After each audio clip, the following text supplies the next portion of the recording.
We go save them, and this was their ship.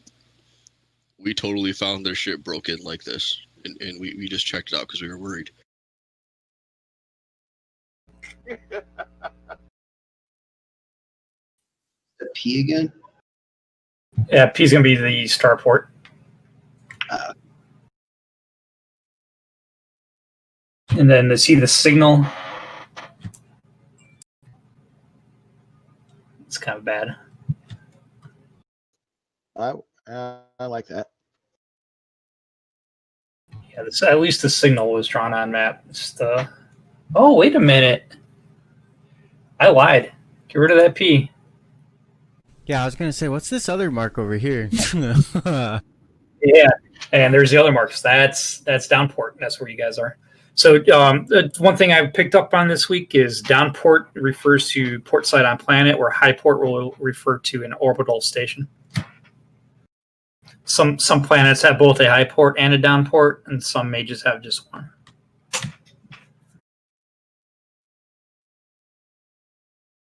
Holy shit, dude! It's way quicker to go like the other way around the planet. I don't think this is a true. Yeah, I may have another map of the actual planet overall. I feel bad. Those guys are screwed. Anyway, so how's our ship looking? Island. Yeah. Yeah, here's the actual true map of Mithril.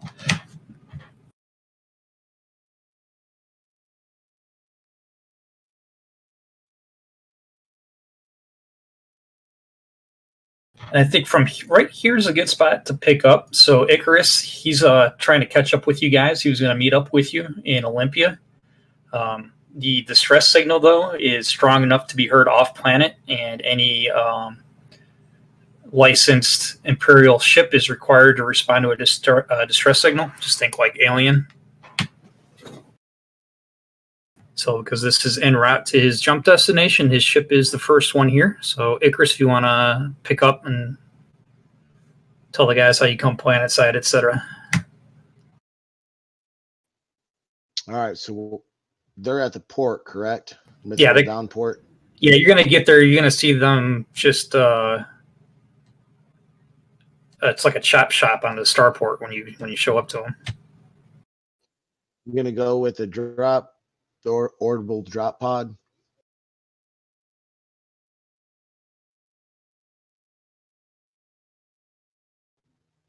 I got the orbital drop pod works. All right, so I guess, gentlemen, as you're sitting there trying to work on things and get everything going, you start to hear a loud screeching through the air, and then about 300 feet away from you, an orbital drop pod slams into the ground. A few minutes later, my old broken ass comes stumbling out. Like, what are you guys doing here? What's happening, Gimpy? And did your wings melt? This is just strange. Glad you could join us, Bree. We were just on our way to Olympia, and we had a few technical difficulties.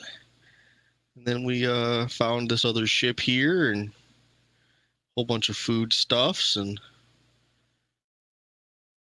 now me and Kelvin are doing roadies in our new transportation. You want to come? Sounds very interesting. So is the high and dry not space worthy right now? Ratings from above said she was all right. They let me drive. They probably shouldn't have let me drive. Yeah, they let me do the jump engines. How bad was that of an idea? What? You did the jump? Oh, dear Lord. Sir, how could you let this happen?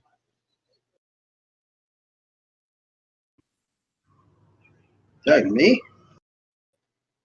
Well, yes, sir. Well, they seem like they're capable.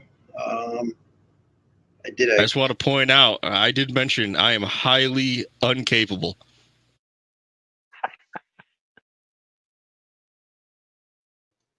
Well, in my defense, I did think I was capable. Or I was high and incapable. I'm not sure. One of those two combinations. I was hanging out with Tommy also. Danielle, Are you on ship repair? Oh, this is crazy. I would never have thought that traveling through the stars that I would come across such a sight, sir. I knew you guys at the academy didn't do all that well. So what do we need to get down and answer this distress signal? Well, it Oh, looks we're like in ship.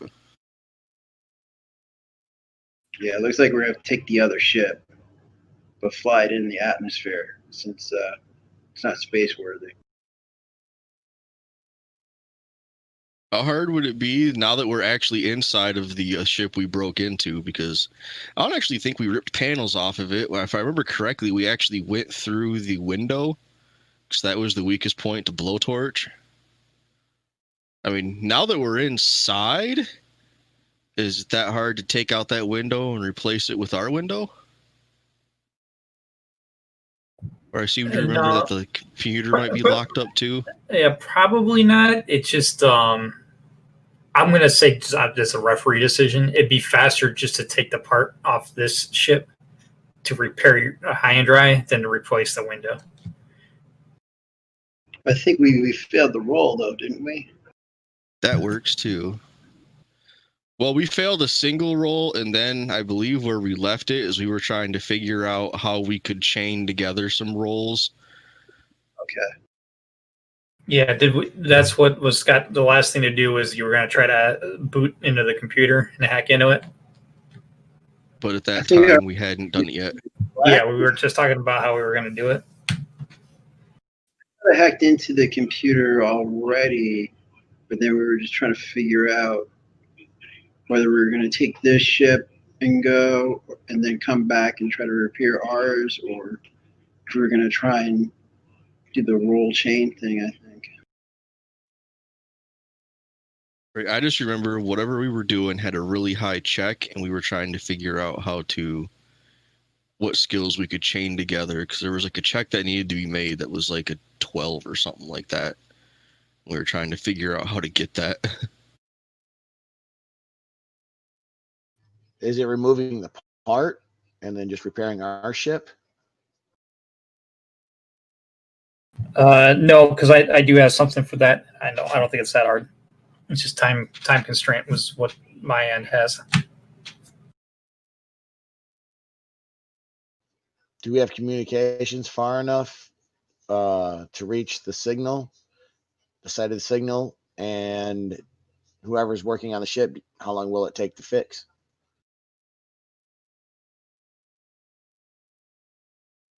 So for me, I could just roll it and just tell you.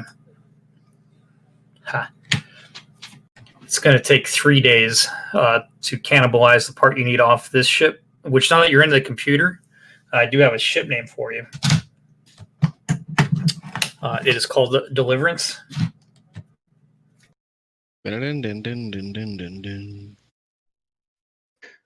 Sure do. Jump up and down. Mouth.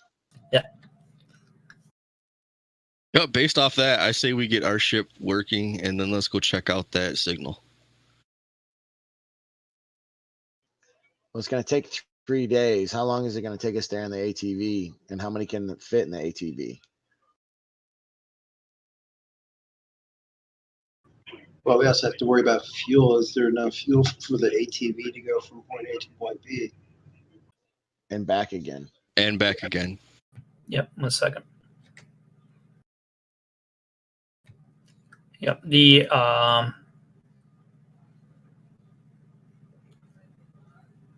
don't have a fuel thing, but it definitely has enough fuel for the round trip. And I believe it has enough room for like up to 12.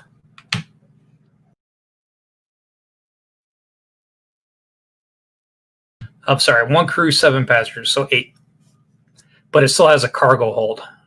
So there's definitely more room for that. The cargo's at listed at 2.5. Dang, we got ourselves a little truck. Yep, and gross weight 10 tons.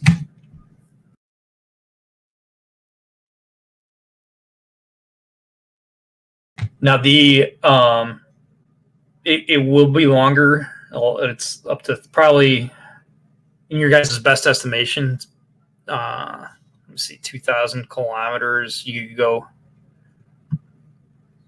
I think I had it listed at 250 kilometers a day. We were talking sometime. Let me get my calculator. 250 kilometers, and it's 1,200 miles away. So we'd get there in like 5 days. So Yeah. we'd get there a lot faster if we just stayed here, fixed this over the course of 3 days, and got there on the 4th day. We'd still get there. We'd still save a day. That's true. I like it.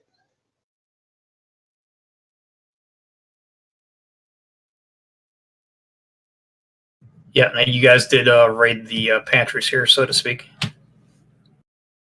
Oh yeah, I took everything that looked edible and probably a few things that didn't.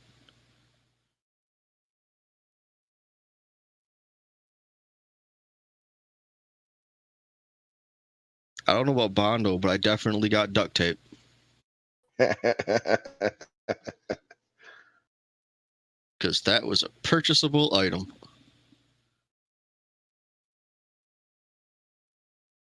That's a good point, Scott. I don't know if I got toilet paper. So what happened here, guys? I mean, you guys showed up. What's going on? Hop in our new ATV, man. I'll go show you. All right, who's working on the ship?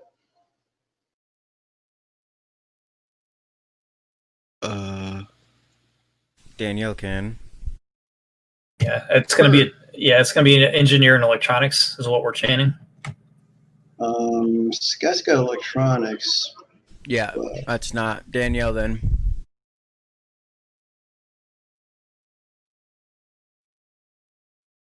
So the Tommy first has electronics. Yeah, it'll be an electronics to disable the systems to the jump drive, and then an engineer to remove the component. And then on the new ship, it'll be an engineer to install the component, and then electronics to get it synced back online. I have electronics of 1. Yeah, mine's 1. Actually, no, mine's. I have an electronics of 1 as well. Did we discuss last time about chaining together? We had to make a difficulty check, and then whatever we beat the check by, we could add so much to somebody else's check. I think it was like half or something like that. Whatever we beat it by. Yeah, so if it's 0 to 3, I think you get a +1. I'll share that table with you. Let me bring it up. Awesome. Yeah, because we're probably going to need that.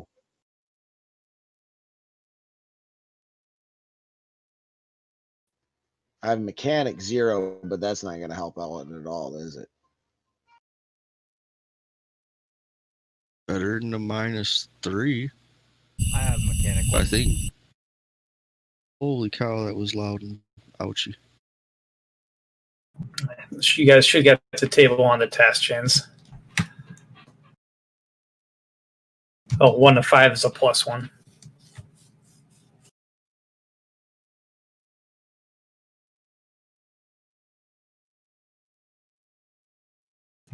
And for this, I was just going to keep the difficulty at average.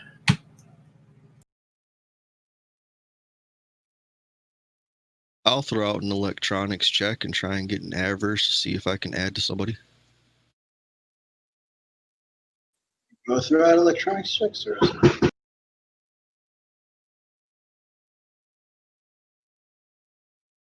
Yeah, I'll throw one out there too to help, I guess. And that's, last session I was going to look up, and I think I mentioned it, how we could assist in D&D. I cannot find a ruling on that. I think this task chain is about the closest we're going to get to that. Yeah, but it always makes the first roll critical. You know what I mean? Right. If the first person really screws it up, I mean, can you just start over? Right. And I would think so, but maybe the ref will come up with a side effect. That's me. Yeah, Right. that makes sense because I mean, if you fail horribly, it might set you back time or something of the such. Oh well, no guts, no glory.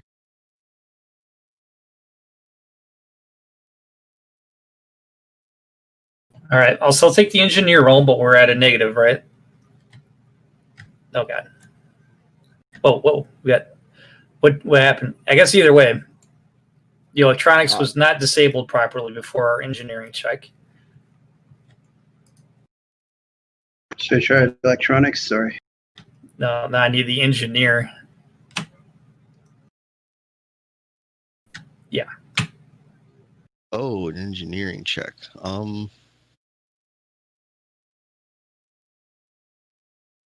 I the only one besides Skeggins who can attempt an engineering check? Yeah, you guys I don't have higher. skill in engineering. You guys have a way higher unskilled. Something's up with your audio, Josh.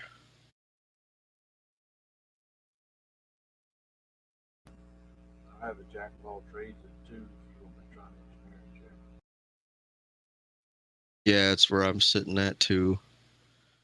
So I get a +1 from intelligence, a -2 from jack of all trades.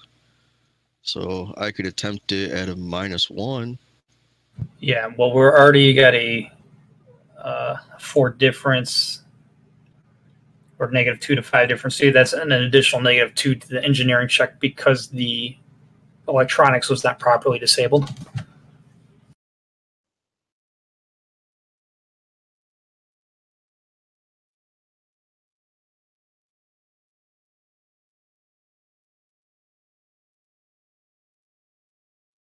But we're back down to a minus.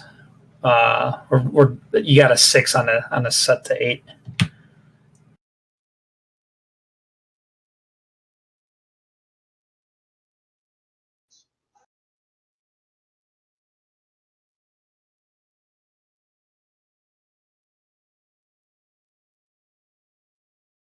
You see what I'm saying, Tommy? Yeah. So yeah, whether I took the 4 or the 5 for the electronics, either way it was -2 to -5, which put the check at -2. All right, so yes, I like that. We're going to add another day to this. Oh, we can reset and try it again. No, but it's going to take 4 days now for the repair. So how do we chain then with these electronic rolls? Right, so it's going to be a 4-part process essentially. The first is the electronics check. It's a test difficulty 8. After the electronics are disabled or not, then I'm going to need an engineering check to remove the part. Scott fails to motivate you guys. But this time around, I only want 1 roll for each. So be clear about who's doing the electronics. So I won't take the first one. I'm going to take the lowest one. I thought we had to roll a check though too to help them with it. That's what my second check was for. No, yeah, the chaining is essentially the helping. Depending on how well you succeed, it helps the next roll. You have to chain it. So are you just looking for a plain electronics, or is there a specific type of electronics? We can talk about that. Really, I'll take a regular electronics unless you have something higher like computers. Computers. I can roll that because I have +3 overall because I have +1, and then my intelligence is 2.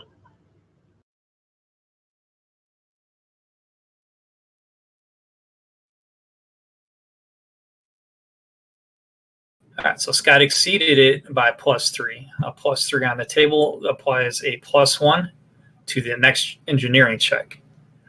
All right, so Scott has properly disabled the electronic system to the jump drive.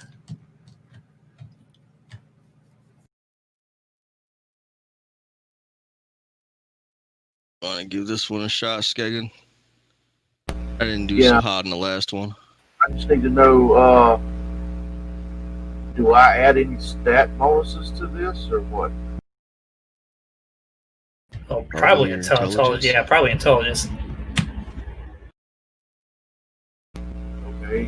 And then we have a +1 for the skill check that Scott made.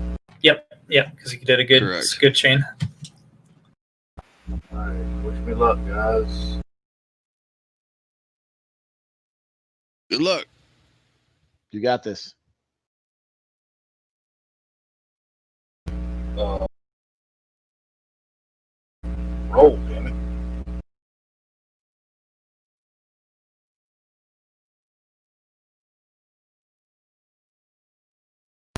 You won't let me roll. I think I'm ready for like 30 rolls to come through.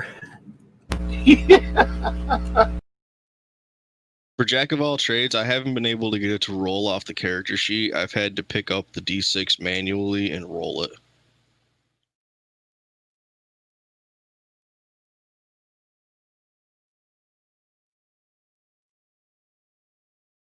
Here, let's try this one. Oh, that's true. You can't even grab it. Nice. So this time you exceeded it by 4. So it's still going to grant a +1. But that helps you, Skagen. So now that you've done this, you know how to replace the system on the high and dry. So you'll be making now. Next is the engineer check for the installation on the high and dry with a +1.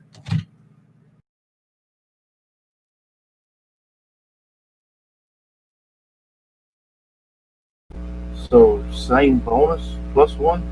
Yeah, because your 12 exceeded it by 4, which falls into the +1 on the table for the task chain. All right, so another unskilled check. Yeah, and essentially an engineering, but yeah, jack of all trade.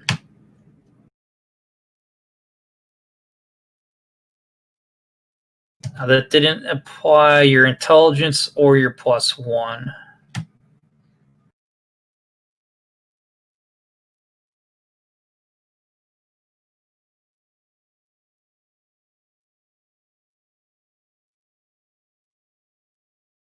You said you're rolling off the unskilled because that's what it's letting you use, huh? Yeah, because I can't even jack of all trades. I think the jack of all trades is taken into account when you make an unskilled roll. That makes sense.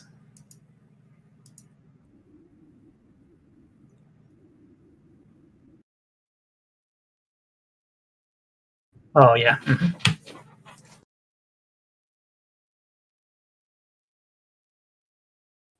But it still doesn't have his +1 applied.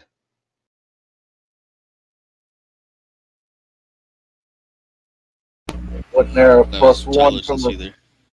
+1 from the previous one? So that should be like a +3.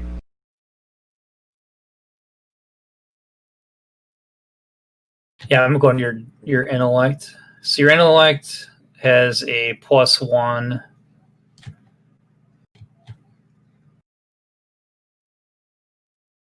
Then that would have been 2. So you just failed it by 1. Am I reading that right?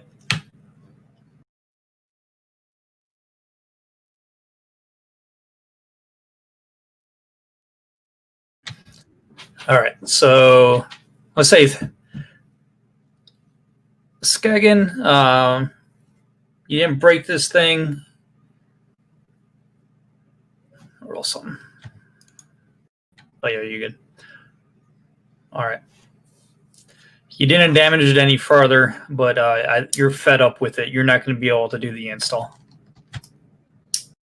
Not for at least a couple more days. That was to try to boost him. Like, you got this, brother. You did so well on the first. You got it. I don't know what the difficulty for that would be.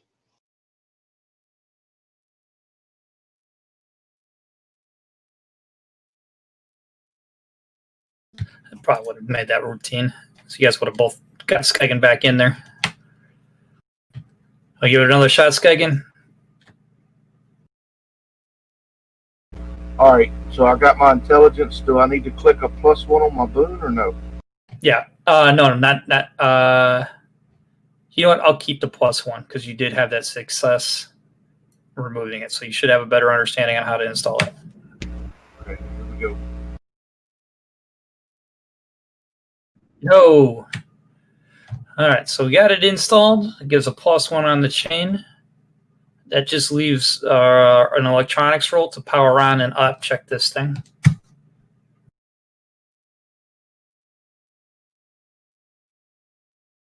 I roll computer. Electronics roll. Yeah, your computer again.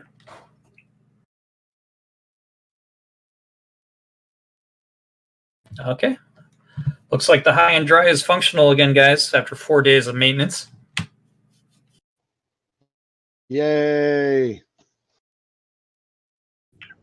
All right, Marines. All right. You did a good job.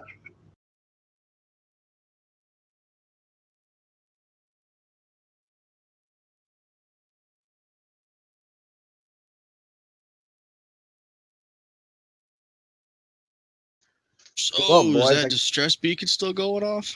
Yeah, it sure is. God damn it. All right.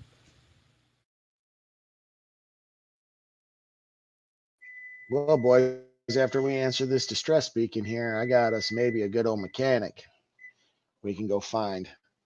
You guys willing to look? Sure. Maybe after we get to port. We got some stock to drop off. Sounds like a plan. Let's go see what this distress beacon is and get the hell off this rock.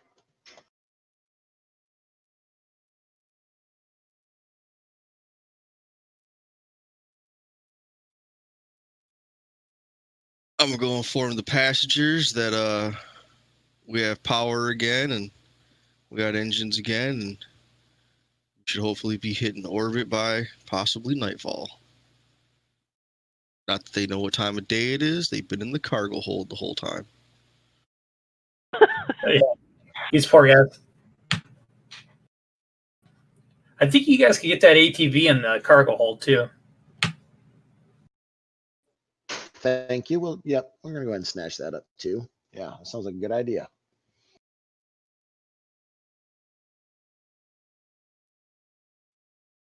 Some of those. Oh yeah, me and Kelvin already been doing roadies on it. Those miners are going to be sleeping on it. You get what you pay for. That's right. They got terribly undercharged. That's all right. We found some chrome treads in the vehicle garage, and me and Kelvin pimped it out. It's got a little hula girl in the front window now. Ready to rock and roll. All right. So you guys traveling west. Get a little overland and maybe some water.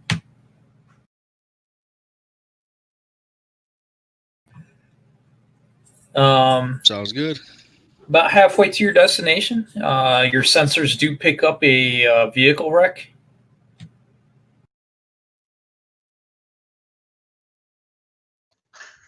Do we check it out? How far away from the like if you had to give a kind of a distance, how far, like a percentage of the way to the? I'd say 50%. Oh, halfway there. Okay. Yeah.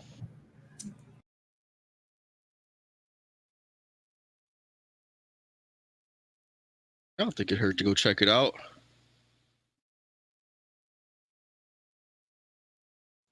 Is there a place for us to land, or do we have to do like a low flyby jump? Yeah, we have to do a little flyby, look for somewhere to land the scout courier. I'm going to make it an easy. I mean, you would know. So whoever's piloting, just need the piloting check, set the difficulty to 4, just to find somewhere soft to land it. That was me, boys, but I crashed it last time. Anybody want to take a shot? It is Skegan's ship, ain't it? It is. Maybe he should fly. Anybody get the license plate of that truck? I got basic pilot at 0. Anybody got better? Do I add like decks or anything to this, or just straight up pilot spacecraft? I had a 1 with spacecraft. I think that's why we're doing it. But I thought you did too, Skegan. Yeah. I'm trying to increase our odds of landing in one piece. That's all. Do you add like an attribute to it, like intelligence or? You only crashed it in story. I actually crashed it. Yeah, so that's interesting. Some of these professions will tell you what they're modified by.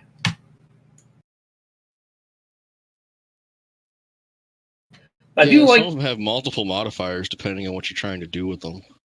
Yeah, pilot doesn't list anything. Or pilot spacecraft doesn't have anything. I haven't looked at the other ones. All right. Well, I'm going to try to land this damn thing. Here we go. Okay. Cool. All right. Skegan's able to put you guys down, maybe not even 20 meters away from the what the sensor reading is.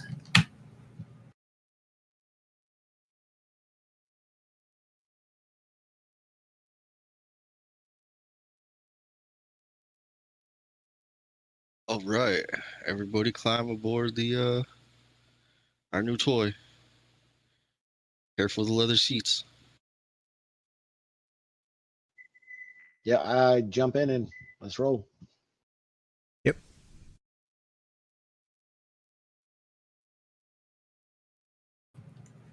Anybody else? Just 2? Oh, I'm going. Yeah, Calvin's going. Oh yeah, I'm going. Full crew. All right, so this is another ATV. Unlike yours, this one is wheeled. I believe your guys is treaded. Correct. However, it is covered by a bunch of these little guys. Now, that doesn't quite give a scale. Yeah, as I say, these guys are probably. I do have a description of these calamanders. About the size of a badger. They're the honey badgers of this world. We're fucked. Yeah. As you guys approach, they do kind of scatter. You notice that they do have holes burrowed into the snow. Not sure how deep it is. But there are hundreds of these holes.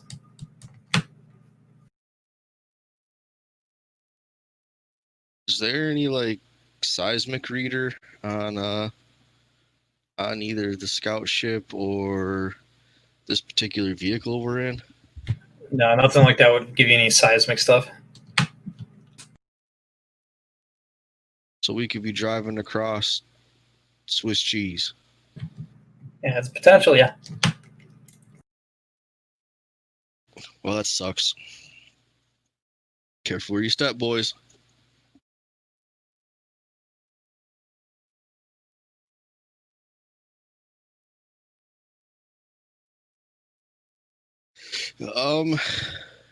Is there any like little port on the top of this sucker, or do we like? I'm just curious how it opens.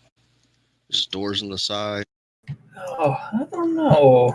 I would assume there's at least one side door and a back entrance. I know there's like a bubble on top for whoever's driving.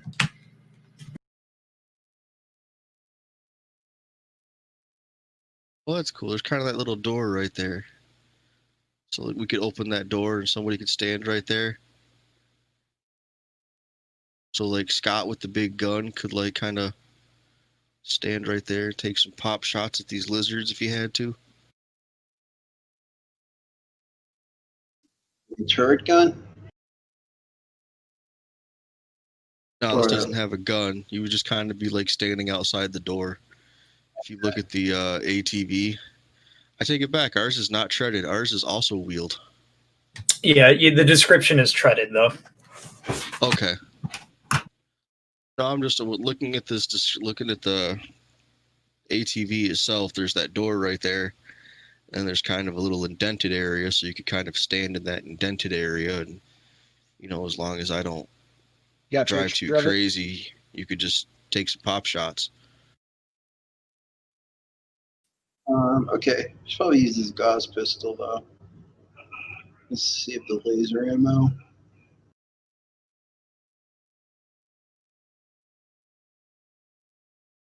What's Scott doing? I guess he's outside the.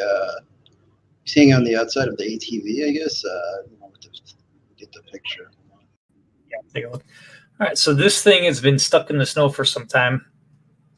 It is up to almost, the ATV is almost halfway buried in the snow.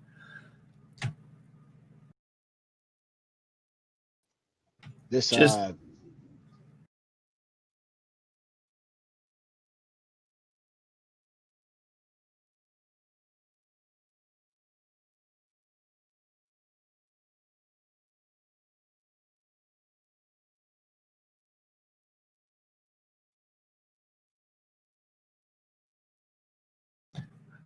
I had heard somebody starting to talk. I don't know if I lost comms. No, you're good. I was gonna say something, but you were talking. I just stopped. Let you. Oh no, I was just gonna ramble. Go ahead.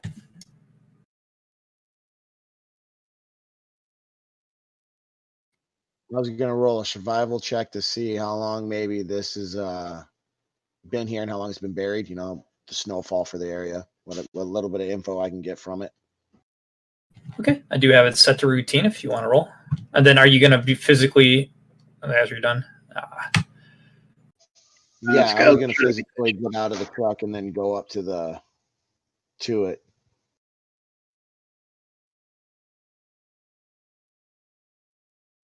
Yeah, so no, Scott could tell that it's been you don't know anything about the weather here, Scott, right? So you don't know if 3 feet of snowfall in a single night is possible, but there are no tracks leading out of this anywhere, so that it has totally been covered.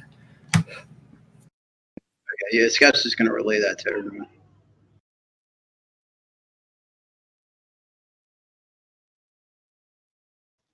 Can I get inside of it?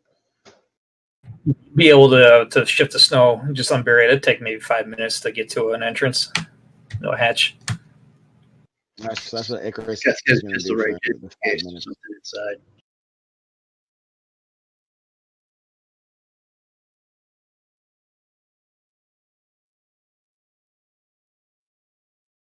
All right, so going in? Yeah, I'm going in.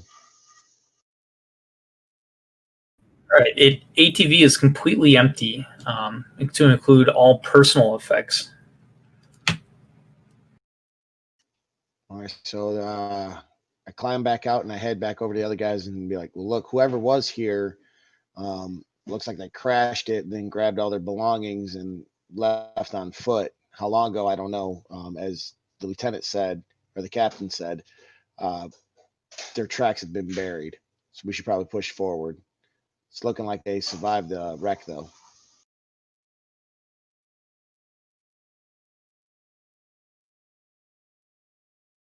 Sounds good. Let's head back to the ship.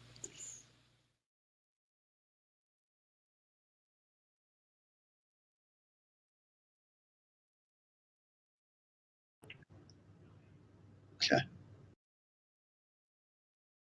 What time of day is it? Like daytime? Yeah, daytime. I assume because you guys took 4 days to get it fixed. You wouldn't have been able to pick and choose when you left. So we're going to go back to the ship then? I'm down. No tracks, nothing else to check out.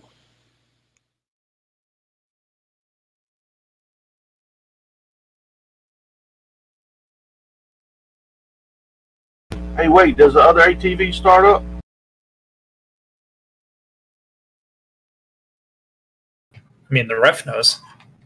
I never checked. I just looked inside and come back and told you guys. We can walk back over there and try to fire it up, dig it out. I'll go check it out. All right.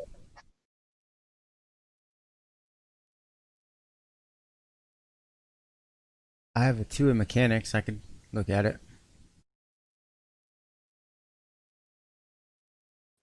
All I'm right, just so I'll not walk pretty, back over boys. there with Danielle.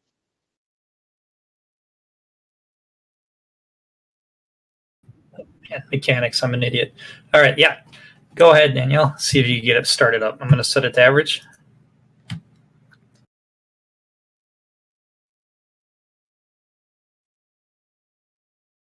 Nope. So you go to turn the ignition and it doesn't even turn over.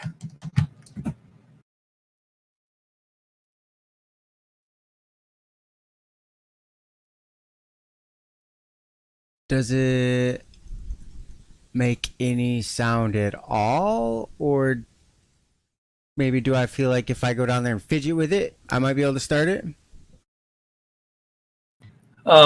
So this system would have an electronics heads-up display that would have come on when you want to start it up. So that ain't even engaged as well. Alright, so it doesn't have any power, and we don't probably have... Hey, is there an extra battery in that truck, you guys? I don't know about battery, but maybe there's some jumper cables. Yeah, does it have universal connect cable? Yeah, it sure does. I set the difficulty to 2. Just I wouldn't know if anybody had experience with these ATVs, so just a mechanic difficulty roll of 2, as long as you don't do snake eyes. All right, cool. All right, so we got power back up on the ATV you found. Heads up display has a bunch of warning lights that come on, Danielle. Indicates A, it has no fuel reserves. B, the transmission is broached. It only it drives in first gear. Okay, would there be...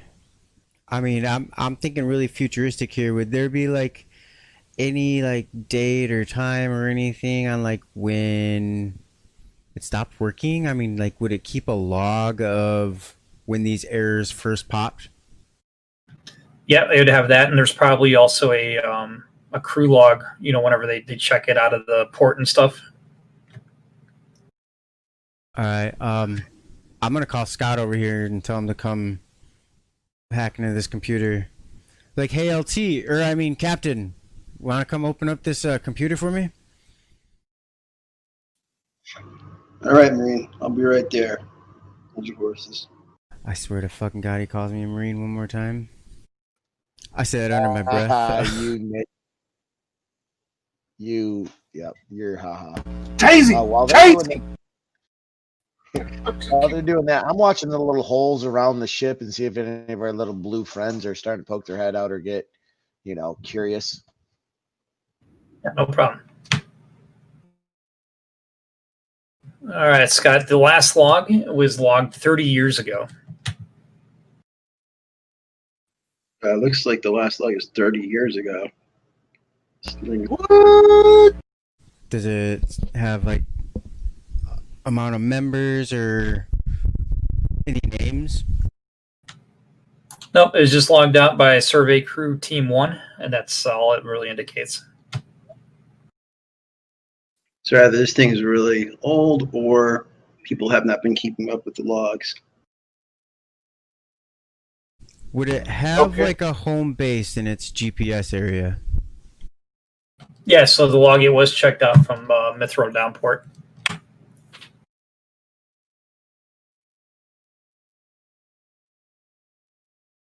Okay.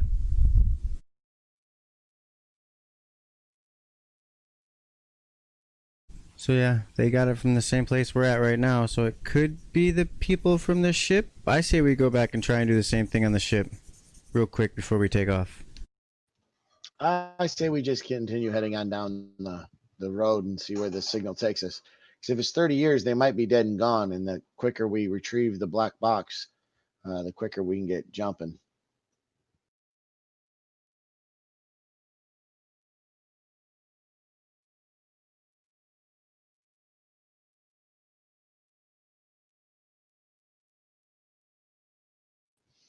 Well, we are in our ship rolling around. That's right.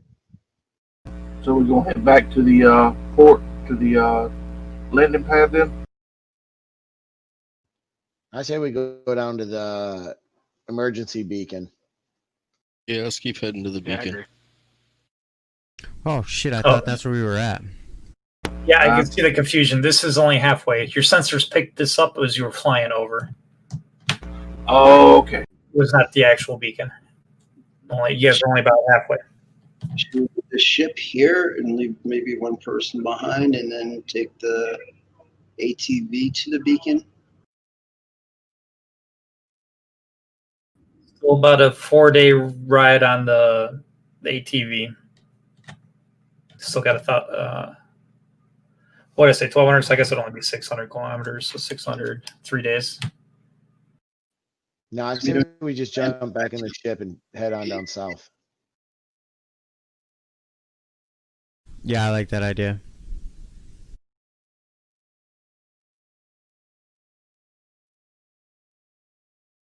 We just continue towards the beacon in the ship. All right, got everybody back aboard then? Is that the plan? Yep. Dope.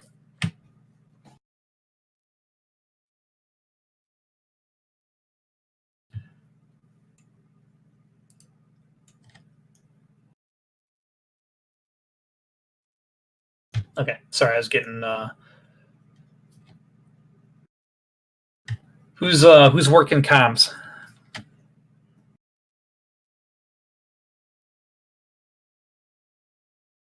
I got comms if nobody else has it. I have it. Not I. I also have the actual drive skill too. It says that either. I got that one. I don't have anything in it, but I've got it.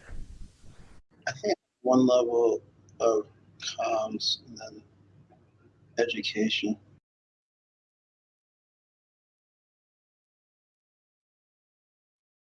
What are we trying to do with the comms again?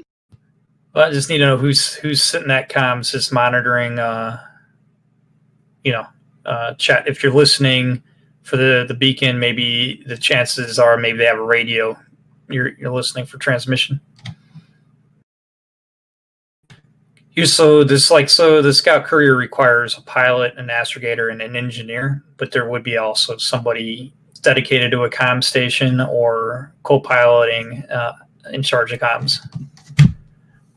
We're not going to need astrogation until we leave, so I can take comms if someone else doesn't want to.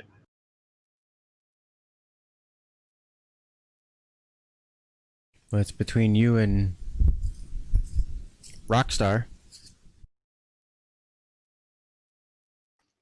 Kind of like how the idea of Tommy Guns on comms, so this way when we're talk to random ships, they'll be like, "Why does your voice sound so familiar?" And he busts out in song. All right.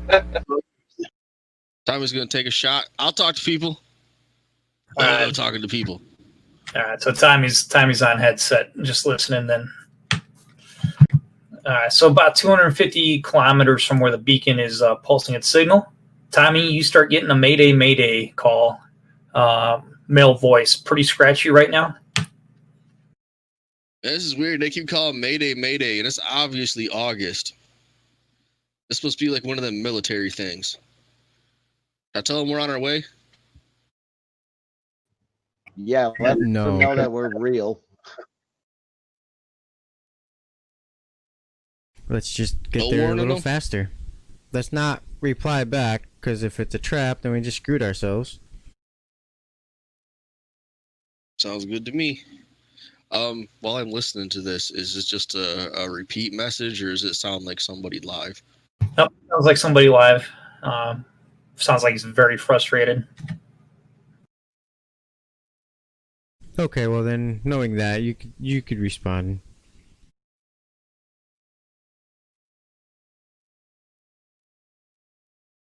Just tell him that Captain Scott Gorman's on the way. You don't have anything to worry about. This is Tommy Gunn. We are on our way. Captain Scott Gorman here, leading the charge. He will be happy to take care of any problems you're having and pay for any restoration that you may need. Negative on the restoration. I'm sorry, this button, it's sticking, and I let go of the button. Now it's not working, Captain. Sorry. I'm not going to be able to send that last part. We'll discuss this later. All right, you hear a reply come over the radio.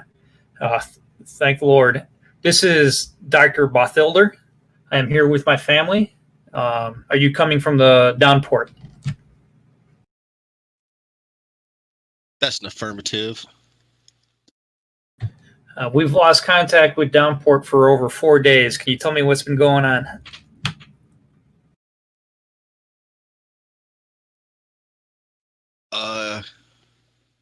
We just ended up landing there a couple days ago as well.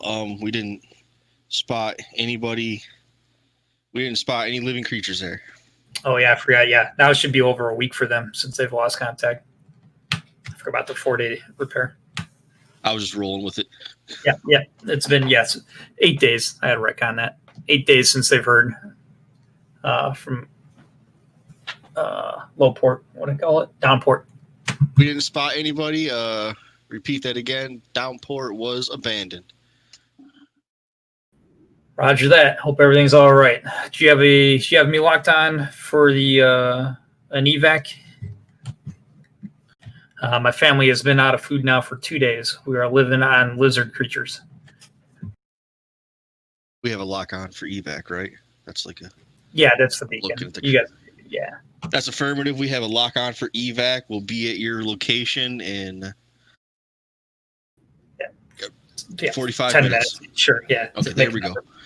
Yeah, 45 minutes. Please be packed and ready to go. Environment is hostile, and we have food. Roger that, Tommy Gun. Thank you. Out. Okay, guys. So you're gonna get the high and dry. We'll be able to do a little flyby on these guys. It looks like 4 humans and 2 tents and a bunch of equipment. It's kind of scattered about their camp here. And once again, I will need a piloting check to find a safe spot to land. I do have the task set to easy.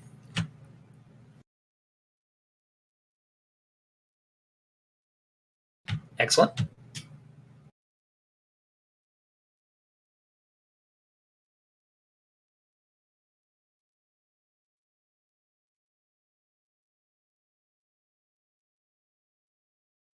All right, as you guys make preps to shut down the high and dry, you have a gentleman probably in his mid-30s to late 30s or early 40s, and a woman about the same age start walking up to the high and dry. There are 2 what look like children staying at the tents with the gear.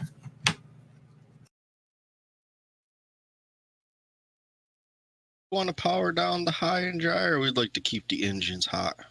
Keep those engines going. Yeah, keep them engines running. I think I don't know. What do you guys think? Treat them as hostile until otherwise?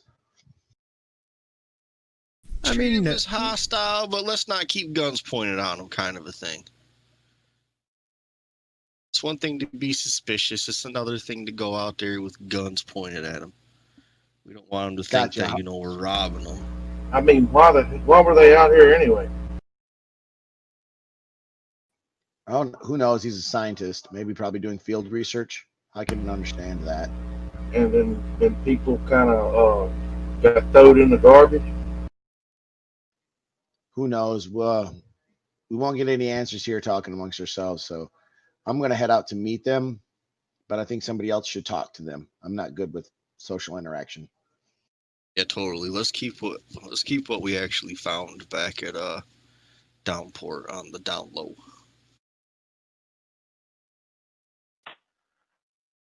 Not telling the truth, it could be that. Give them a few slick words and see how that goes.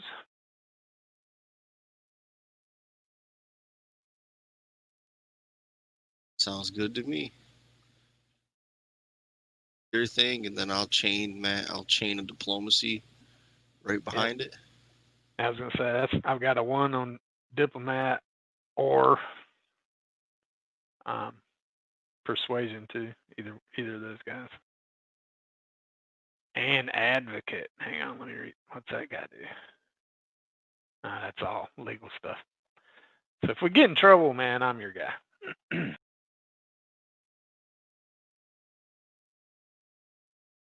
I got corrals, diplomat, and streetwise. So, what's your overall diplomat?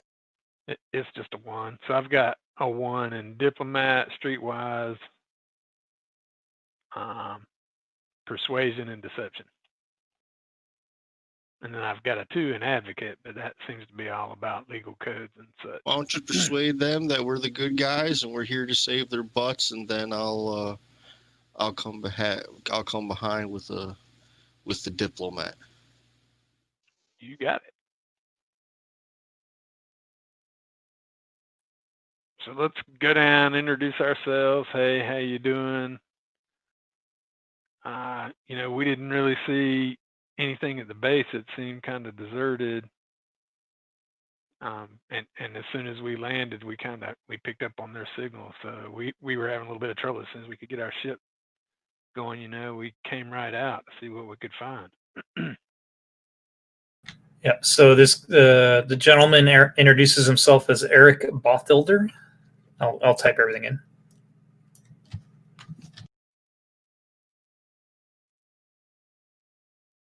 And the woman with him is his wife, Mintel.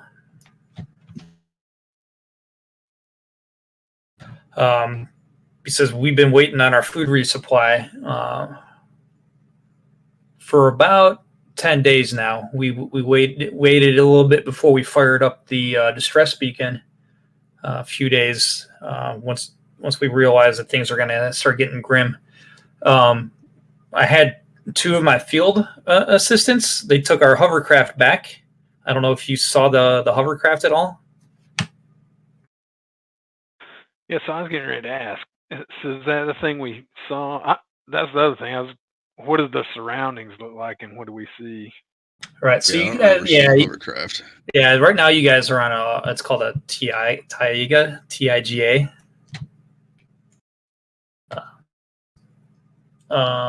I guess more like open field, except snow.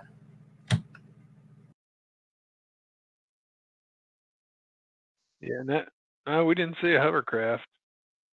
Didn't pass anything like that. And I'll keep in mind, you guys made the most direct approach here, which put you over water and stuff. Any land-based vehicle would have had to do a more roundabout way to get back to downport. Roger. Yeah. So we definitely could take a quick look around, but we'd rather not spend more time planning aside than we absolutely have to. Yeah, they started heading back 4 days ago, a couple days after we fired off the distress signal. Found a crashed ATV, but no hovercraft.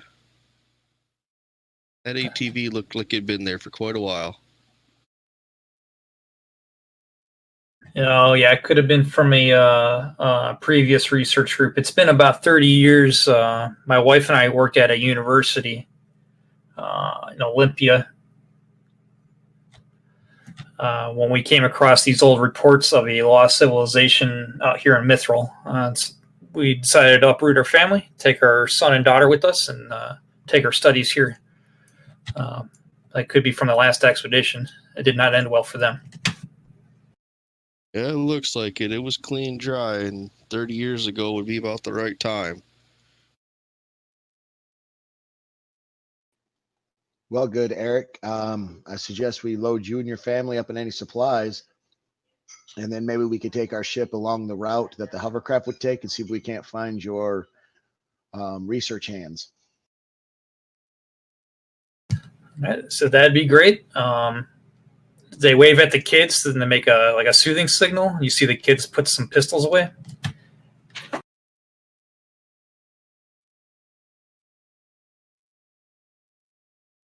So Mintel says, so why is Downport abandoned? This doesn't make really any sense at all.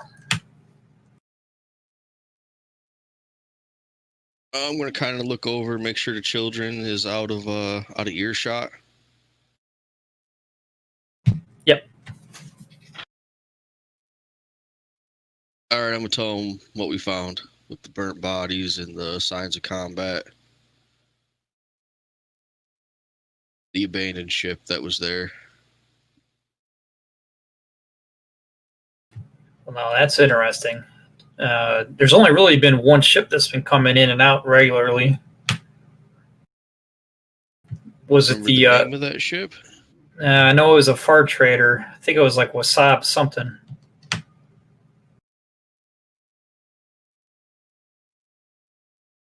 Yeah, nothing like that. But we didn't find a living soul, just signs of combat. Does that mean anything to Scott Gorman?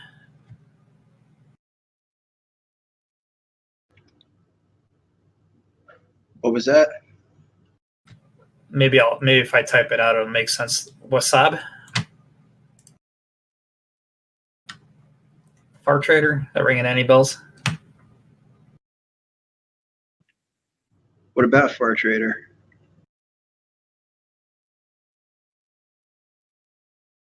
Far Trader is just the ship class, ain't it? It is.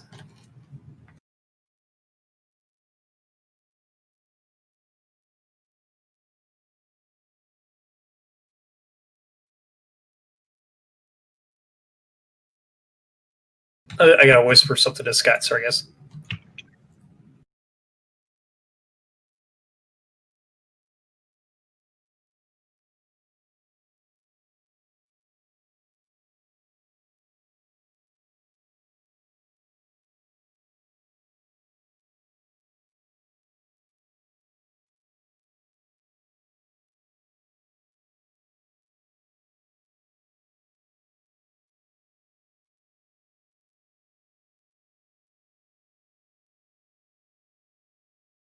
Oh yeah, that was what was logged on the computer in Downport.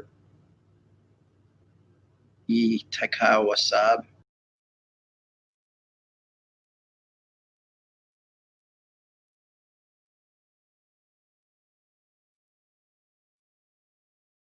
Captain, do you remember the last time that ship made port? Was that logged? He does. 1 second.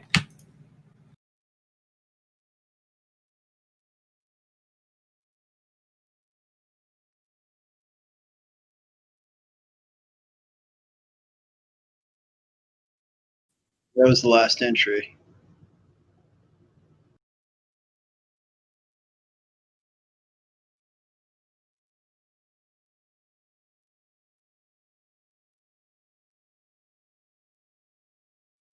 Do you remember how long it was before we made port? They missed them by. Let me try to remember. Probably about like a day before.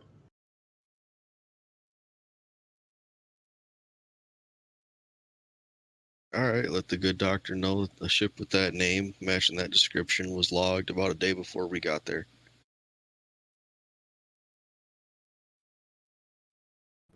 Okay.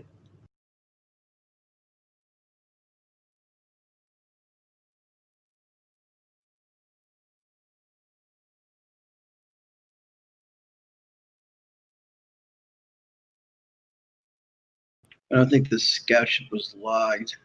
Its designation is the Deliverance. Yeah, but we're not saying that name in front of them. Okay.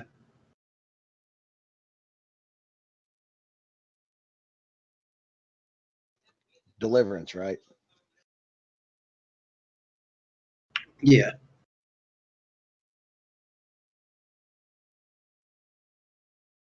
Yeah, go ahead and let the doctor know what we think he should know.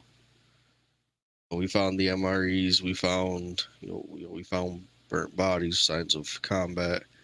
when he mentions that ship, we'll let him know that that ship looked like it had been docked and gone a good day before we ever arrived.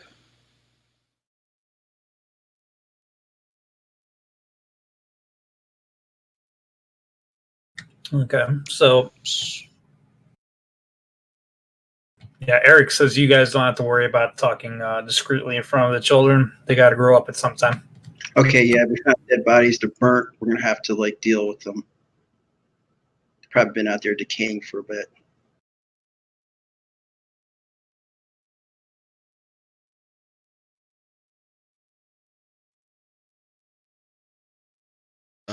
I don't know about dealing with them. I think we should probably like make the save here, look for the assistants, get space worthy, and make our report to I don't know whoever them people were that we worked with, the space rangers back where we originally come from, and let them know what happened.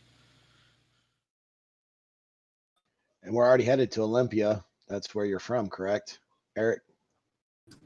Correct. That's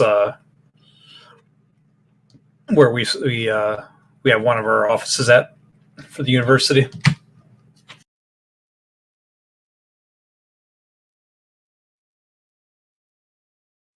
Yeah, so if we get this packed up, you got room in your ship. If you don't mind, we'd like to try to plot the route that our hovercraft went with my research assistants. See if we can find them if you haven't seen them yet. They may already be back. Who knows? Give it a shot. I'm in agreement.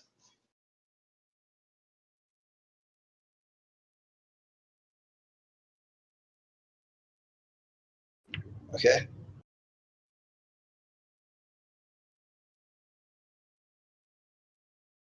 All right. So they're pretty efficient about packing up. They get everything loaded themselves. If you guys don't offer any help.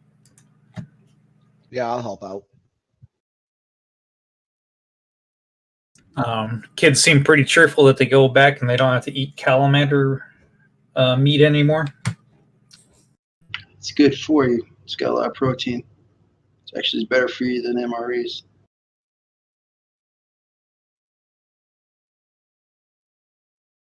While we're loading up, I asked Eric, did he find anything? Did his research prove worthy? Yeah, so about maybe 35 years ago, there was a survey done on the planet. They found high concentrations of radiation, which kind of usually points towards an advanced civilization, whether it was a weaponized or a power plant system. And Mithril is not known to have any native inhabitants of high intellect. So a research team about 30 years ago started looking into it, and they found some old Anslan, A-N-S-L-A-N, carvings. My family and I believe that underneath this snowpack here, based on some surveillance we've done, is some old structures. We haven't been able to. We just set up, and we're just waiting on more gear to arrive to start working on the excavation.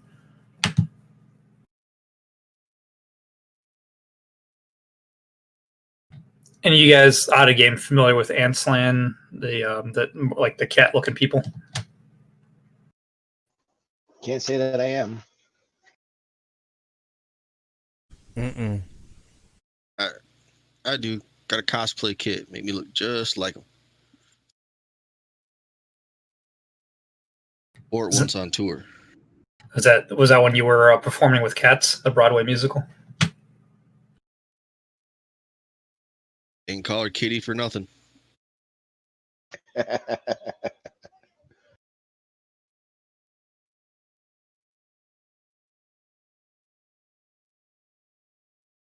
But I mean, you guys could look that up out of game. But I'll see. They're the ants. I don't even know if I'm saying it right. Anslan. That was they're more of an ancient empire. I think they're Spinward, whatever west is when you look at the traveler maps. There are older empires from different races, and they're one of the older races. that humans share in this galaxy.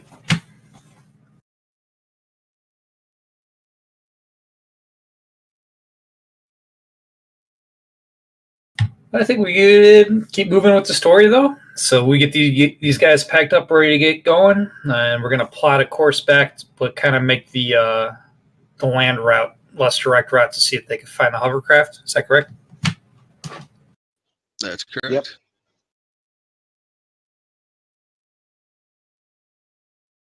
Anybody got better than a 1 with sensors? Sensor sweep for them.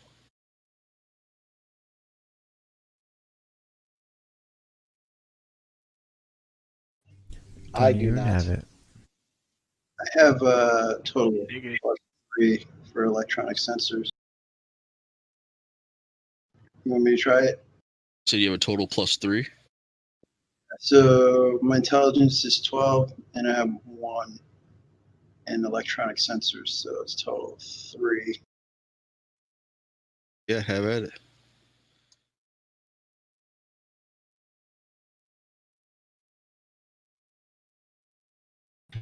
All right, Scott, you pick up the hovercraft signal. It does appear the engines are hot, but the location indicates that it's about 20 meters underground now.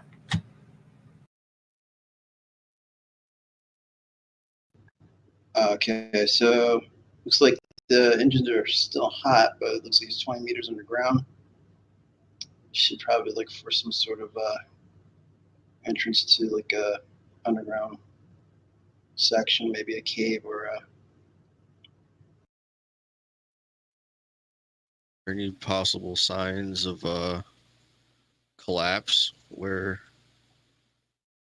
over above where we picked them up?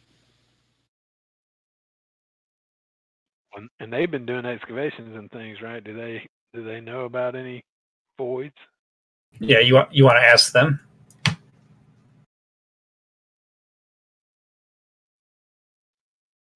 That's Yeah, what I, definitely. Yeah, that's what Yeah. I think.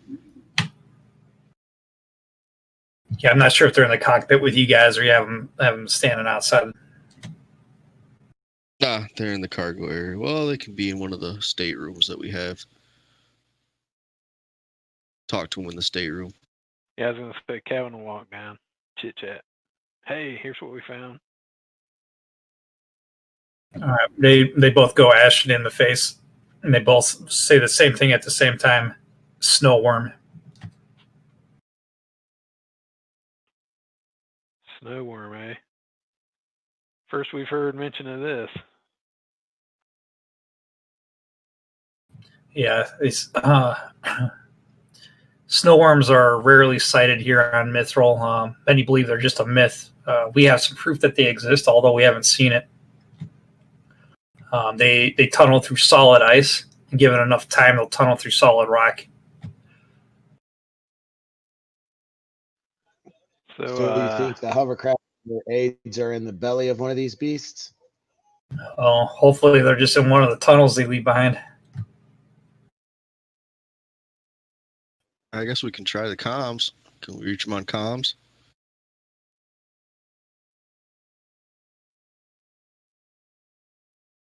Yep, let's see. Go ahead, Skagen. Or who's on comms? That's a good idea, Skagen. I thought it was Tommy.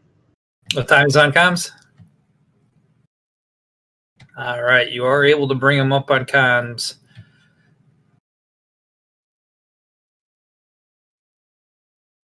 Breaker 19. What's your DL? You hear a distressed voice come on. This is Eggle. I don't know who you are, but thank you for showing up. Been stuck under this pack for a few days now.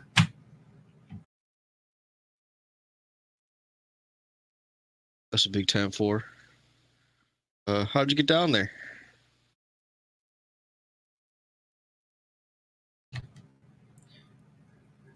The ice gave way. I thought I was running through a canyon. didn't realize at my speed that I was running into a tunnel, and the rear of the tunnel collapsed on me when I went to turn around.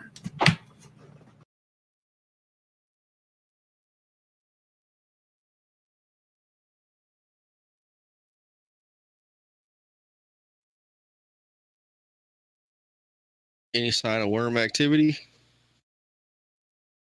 That's a negative.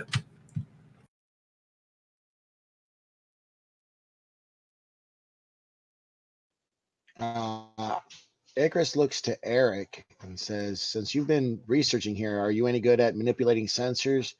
Maybe we can get like a sonar hit on the ground. I've heard stories tell, maybe to find cave entrance out for your researchers. Says, oh yeah, definitely. Our gear has all that.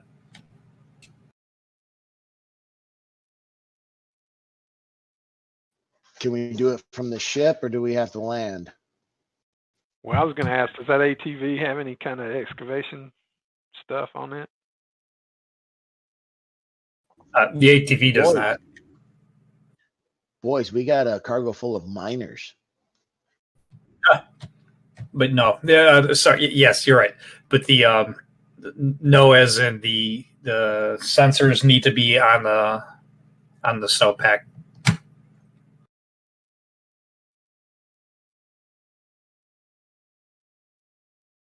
Yeah, I like the miner idea. Maybe we get the sensors and the ATV out and take the miners to help figure this thing out. They should be able to understand the structure of a tunnel.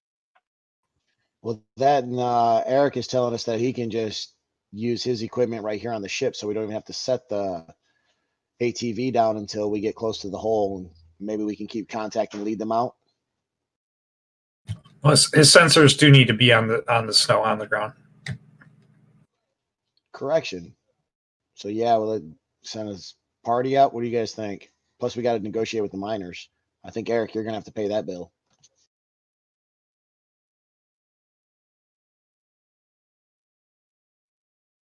You mean his assistants are going to have to pay that bill?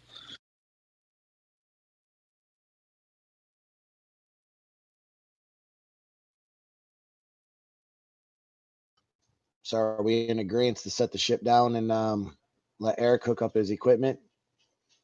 Try to find a way to save his researchers?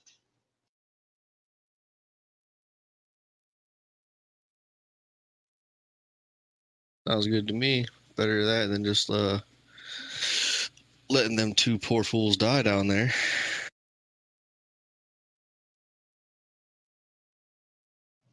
Sir, Yeah. what's your vote?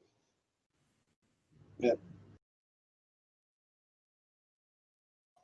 Calvin, Skagen? Sounds good to me. All right. Anybody want to try to persuade the miners to partake?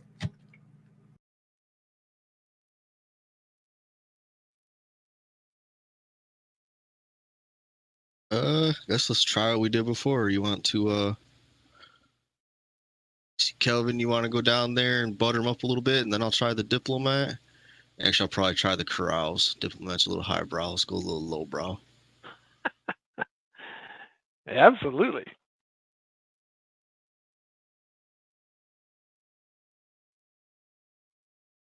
Are we assuming the miners are going in first though to actually open the hole up? They're buried, right? Yeah, they're buried. It's more of a timetable kind of thing. I'll speed it up with the miners. Yeah, pretty much. I'm down to do whatever the miners want to do, kind of. As long as they agree to help, I'll follow their lead since this is their area of expertise. Yeah, definitely.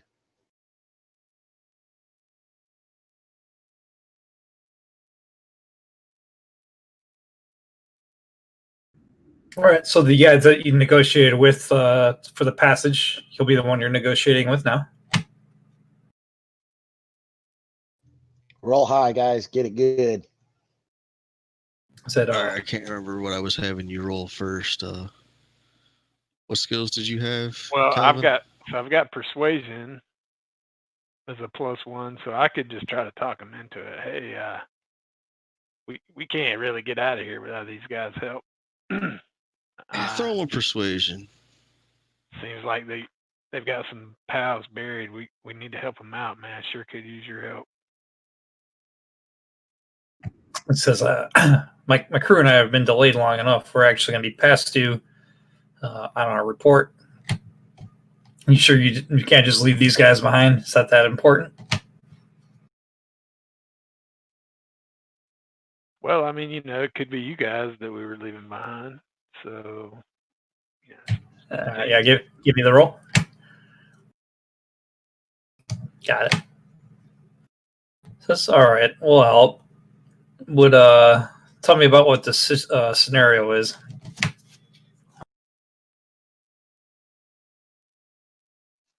Yeah, so we picked this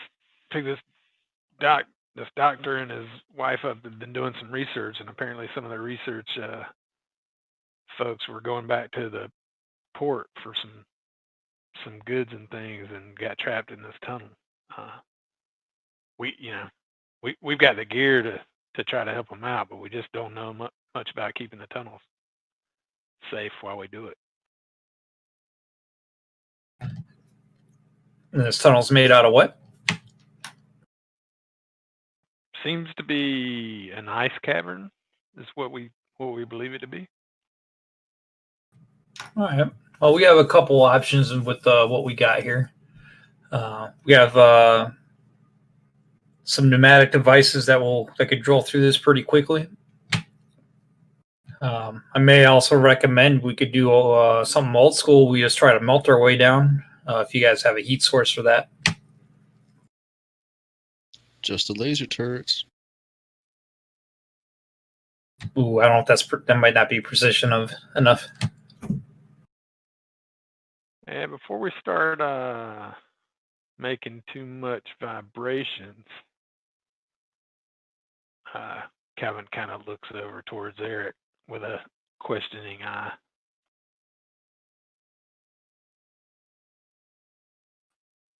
Anything we should know about vibrations out here on this planet there, buddy?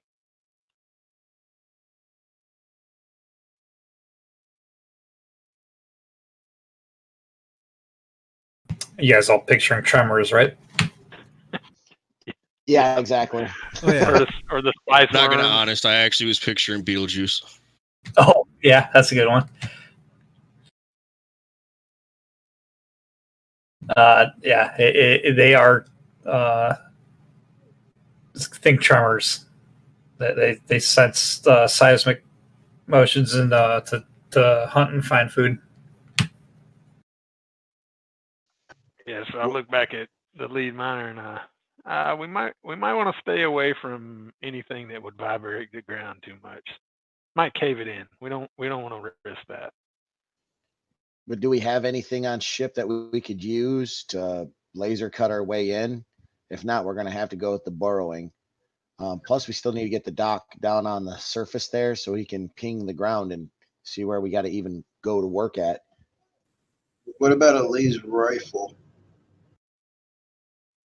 Could that be used? I mean, it'll definitely melt ice. I don't know how much ammo you have to get through enough of it. Yeah, that's the thing. It has 100, and then the backpack would have to be recharged on the ship. What about Eric? Did they have any kind of gear? They were trying to excavate ancient towns, right? Yeah, so they were just out there plotting locations on where they thought they wanted to excavate. They're waiting on their gear essentially. That's when they ran out of food and then aren't we all set up the beacon.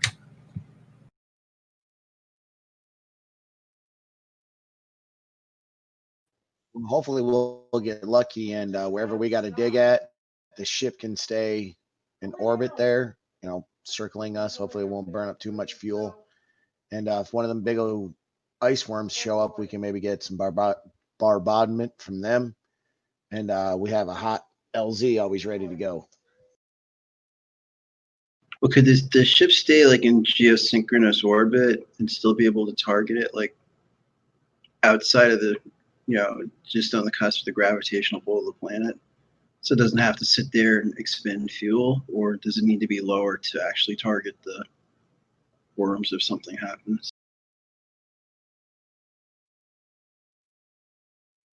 I mean, any fuel we really expend, can't we just go back to that landing zone?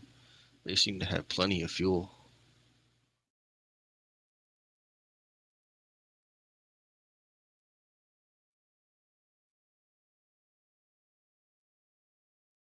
Can always top off before hitting that, hitting out of atmosphere. That's a good idea. I like that.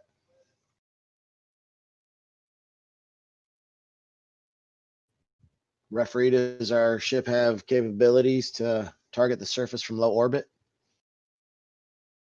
Yeah, but I don't think that turret's precision enough. I mean, I would be concerned about you guys either slicing through and killing the guys or creating a cave in. No, we're thinking in case one of them giant ice worms show up while we're outside digging. Oh yeah. I'm with you. And so you just pick off the ice worm. Yeah, hopefully before it gets to us.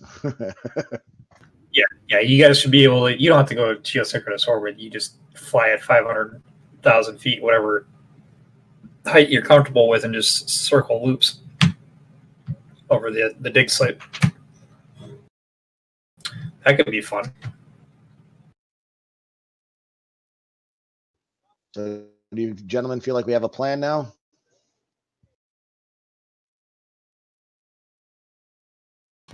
And lady. Sounds good to me. Sir, you got your op order ready?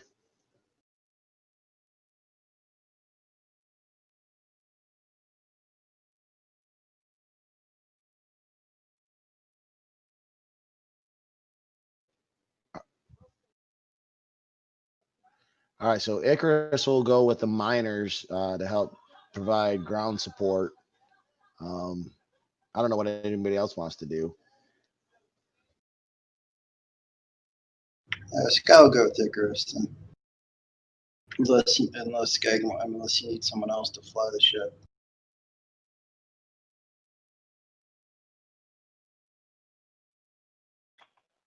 Calvin can fly in a squeeze unless you need another hand, or if Skagen's staying on, that's good.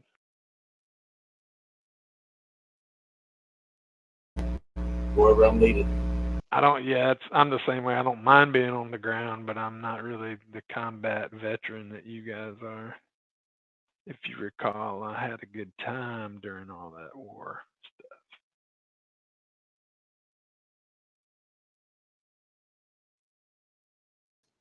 Daniel, you Tommy's gonna? happy riding shotgun with Skagans making smart ass comments. I figured Tommy maybe keep you on comms, so this way you keep a good radio signal with us on the ground while you guys are in the boat. Yeah, I can go ahead and radio down to the fellas and let them know what our plan is too. All right, so far I'm tracking Icarus and Scott, and either Calvin or Skagen are gonna go down. Danielle, are you gonna operate the guns? Yeah, I'm the gunner of the ship. So then Danielle will be on guns, Tommy will be on comms, and then I guess it's just up to Calvin or Skagen who's flying the ship.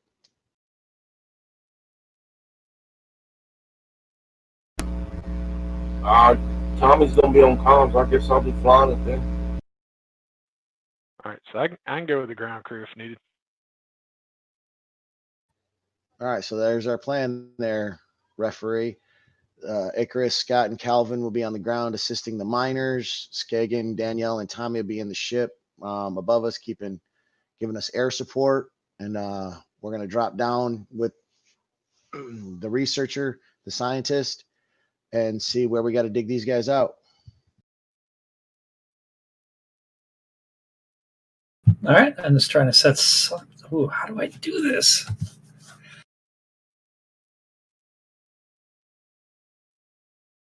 I'm trying to drop a heavy laser cannon into Danielle's inventory. That's awesome.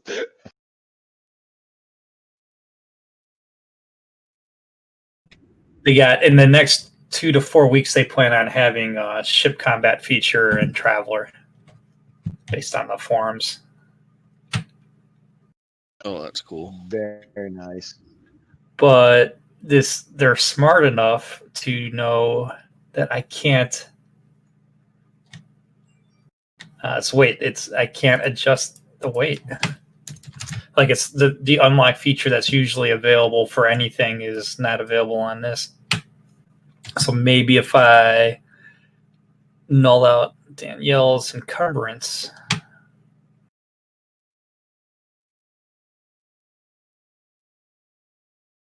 Oh, I can't type over that either.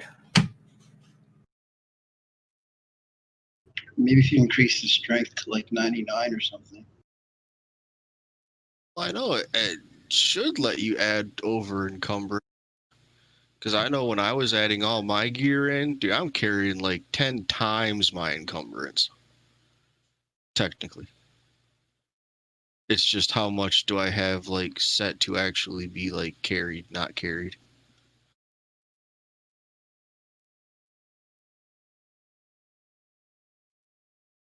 I mean, I think you guys could see my error popping up on the chat log. Yep.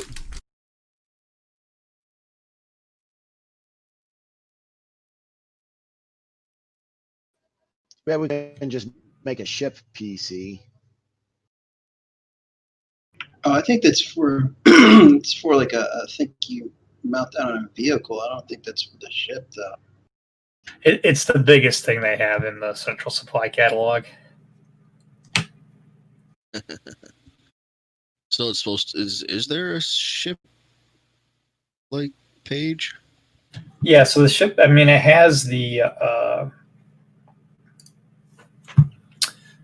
it listed on the Scout Courier. You have a turret. Weapons. It just says double turret.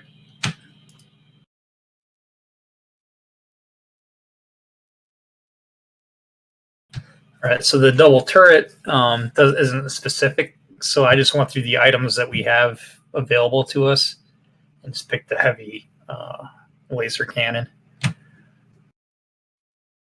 What if you just give him the stats and then he creates it in his items or just adds it to his weapons sheet on his actions tab? Yeah, it might be just to manually update the weapon on the. Let me do that.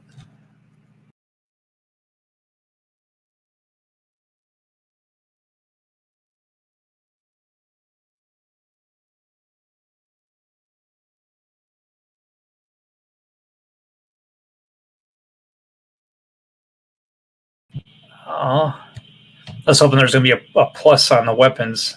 You know how we could edit that in D&D. Yeah, I was just looking at that too. There's not one. Dang it.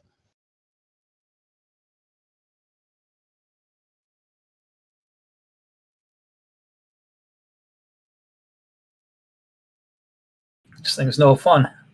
I mean, we have the stats for it. We know the range is 25, damage is 2D. 2DD? I don't even know what that means. And AP 20. 2DD is a designation for ship weapons only. A double D is what it starts adding when you get to 10D. So the damage would be equivalent to a ground side weapon that does 20D. Nice. I was wondering what that double D stood for too when I was looking through weapons.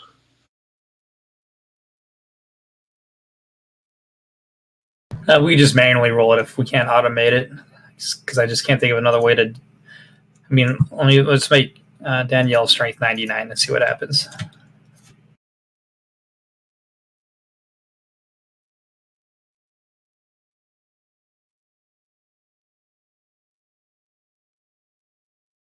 Oh, 99 won't do it.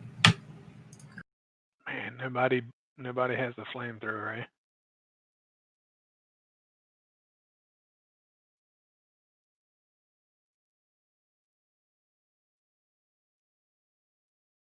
I do not, but that sounds cool. I have to get one. Yep. Nope. I don't have one of those. Yeah, we might have to add that to the ship's arsenal. Hey guys, I gotta take a bio. I'll be right back. Yeah. Well, yeah, we're coming up to something. You guys want to just take 5 now? A little early before our halfway. Sounds Yeah, good. it works. Give me a couple more minutes to play with this to see if I can get Danielle set up or not.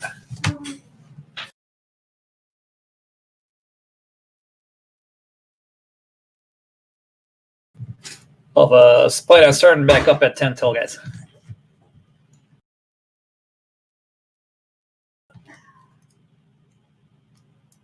It's a little frustrating. I could edit Scout Courier, like the ship itself, as a read only or whatever, but the weapons I cannot.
Oh, I'm cooking with peanut oil now.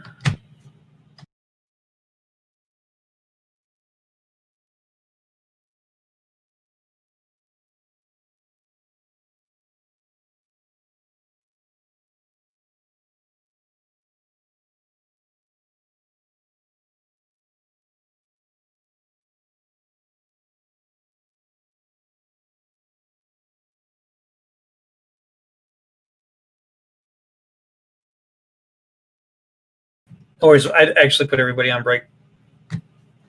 Okay, cool. Work called while I was up there, and I was like, oh shit, dude.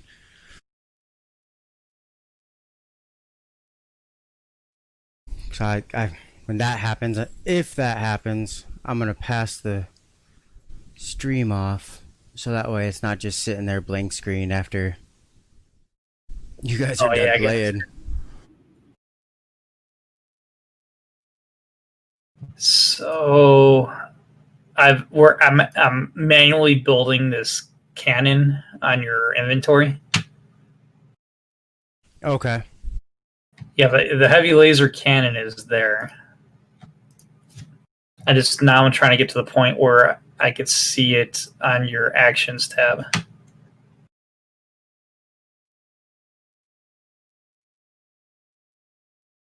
Did you try lowercase w and no s?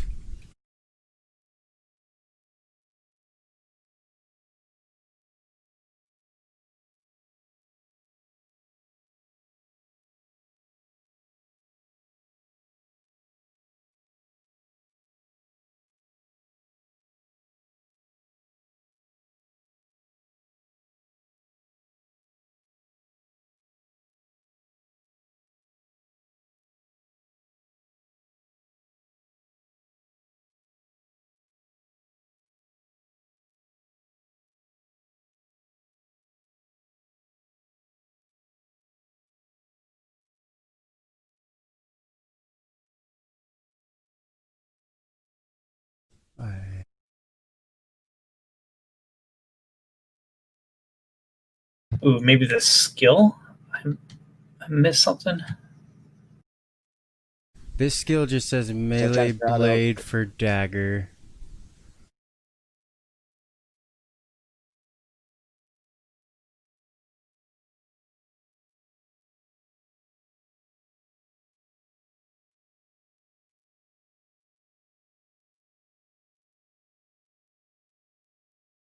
I wonder if you have to make it in the items and then drop it in the inventory.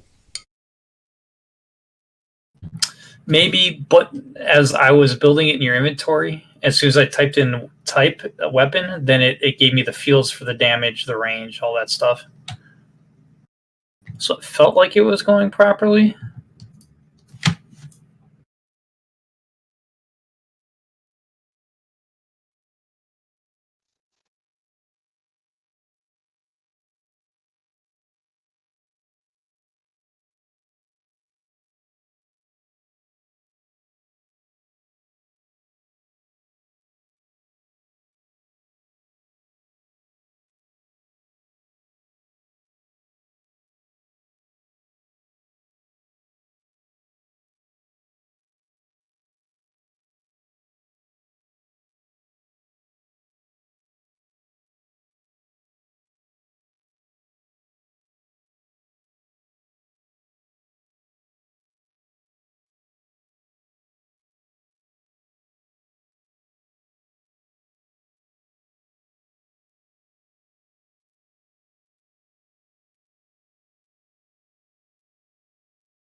I know is for sure that Icarus, after this, he's getting some TM manuals, watching some vids, and he's definitely poning up on some of his skills.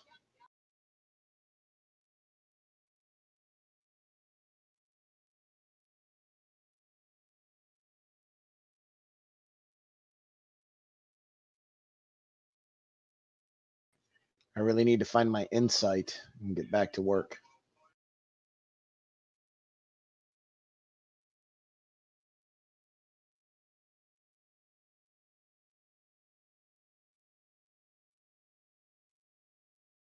That's the best peanut butter I've ever had in my life.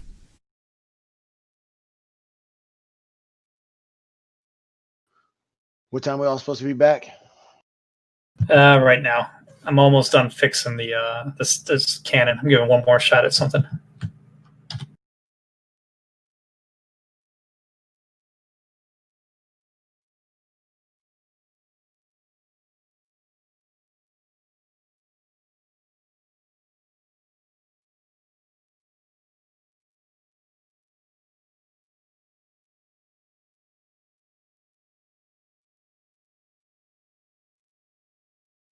Chat, I just don't think Danielle is going to get that laser cannon. Yep.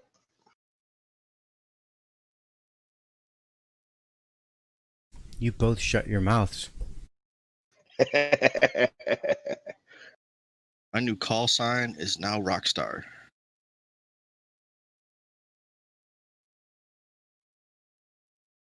Breaker 256, this is Rockstar hollering at you from the high and dry head and spinward. What's it looking like in your back pocket comeback? I got you set. Danielle's got heavy laser cannon.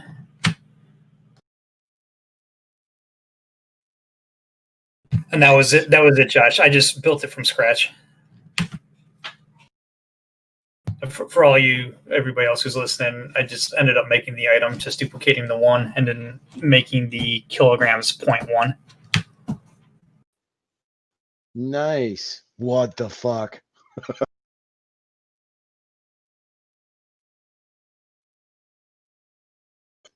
Don't miss. You're not the boss of me. What was that you were just talking shit about? So, Tommy, you ready to just head out? Leave these fools behind? I'm sorry, Miss Jackson. Woo! At least you're for real.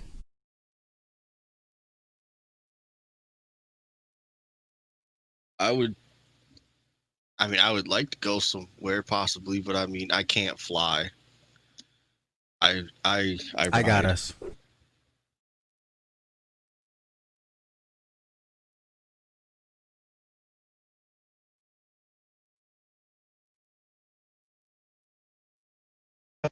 while we're waiting on everybody else, is it possible to like create Wing Zero in this game? To create what? A Gundam. Oh, I mean, with Traveller, anything's possible, I guess.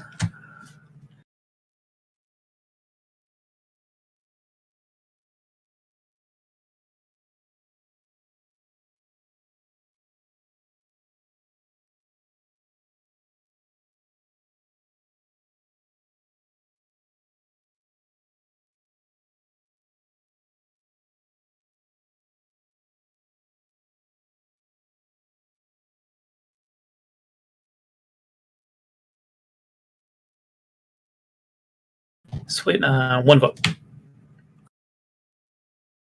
Oh, not paying attention. I'm here. Yep, same here.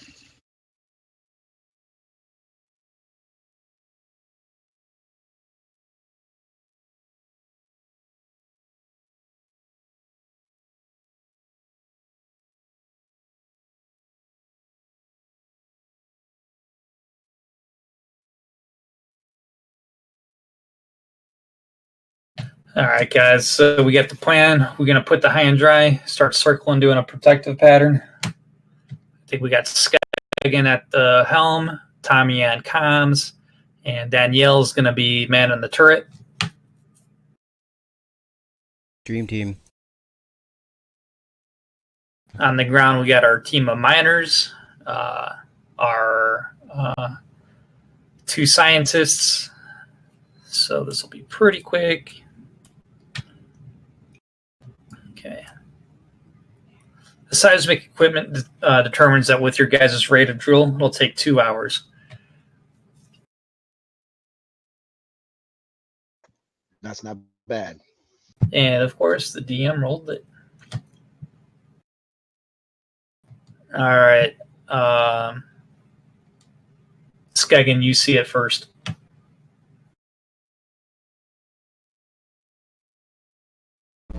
See what? The thing we were worried about.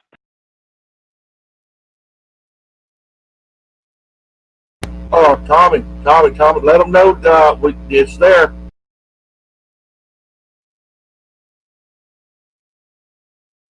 Breaker 256. This is Rockstar hollering at you from the high and dry. We have a tequila bottom drinker heading your way inbound.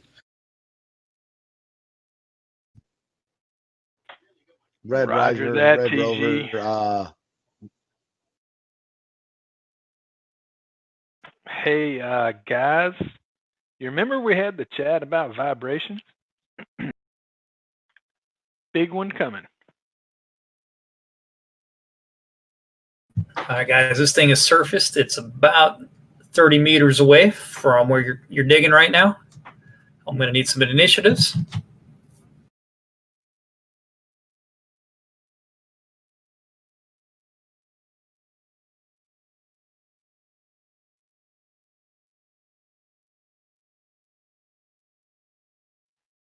All right, sorry, I forgot. Where's my initiative on here?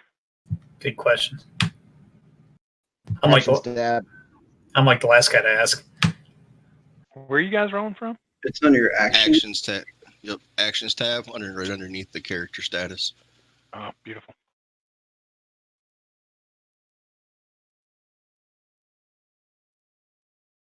Thank you. Well, Danielle, you're up. All right, let's. Can I shoot at it? Oh yeah, yeah. Skagen's gonna bank this at an angle where you'll have a clear view.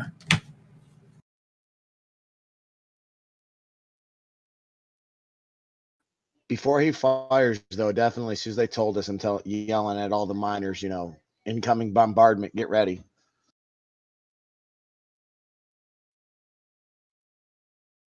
All right, guys.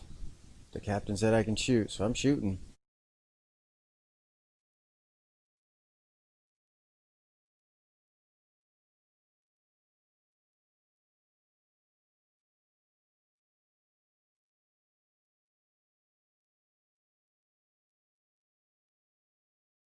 It hit.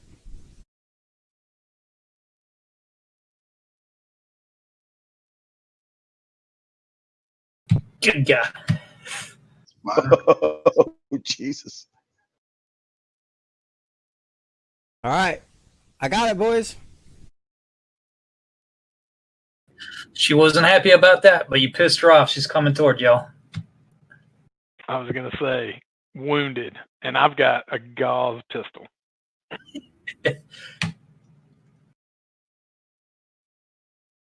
Maybe that ATV's got some weapons. Yeah, it's got an accelerator.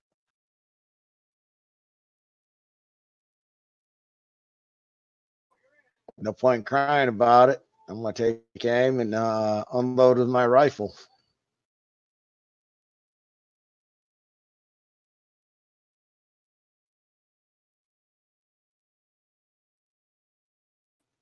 My range is 250. It doesn't say meters, kilometers, or anything of the such. Should be all meters. It's within range. You said it's 30 meters away? 30 meters away.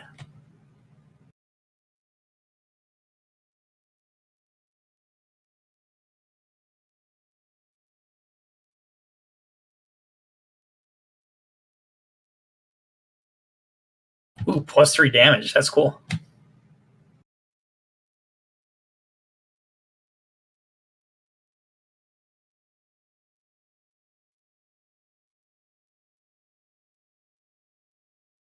Captain. How far away is this thing? 30 meters. I got up to us that close. Oh wow. He's gonna use the break out his laser rifle.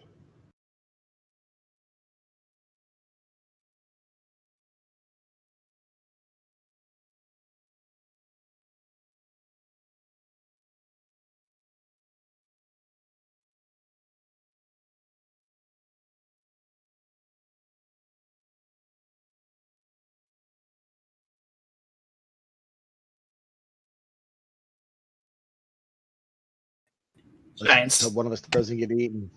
Yeah, well, Giants Shot, Snowworm. Pissed. We'll take its action and whatever we call it in this game and sprint. So he's going to cover 20 meters. It's now 10 meters away, boys and girl.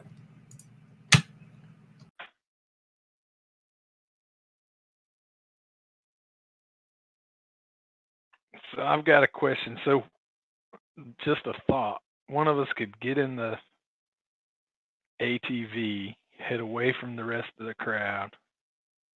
I'm assuming that ATV can cover a little bit more ground than this worm, and maybe shoot as I'm riding down, and the ATV keeps shooting at the ground to vibrate it, or throw some frags out the window. If you got some frags, throw it at it, bro. I have a couple. Just do that. I don't know where this thing is in comparison to the cave. We're trying not to cave in any worse. No, it's coming from a different direction. So say the cave is on your north, this thing approach it from the south. All right, then. So he's within 10 meters of us now? Yep. Worth a toss.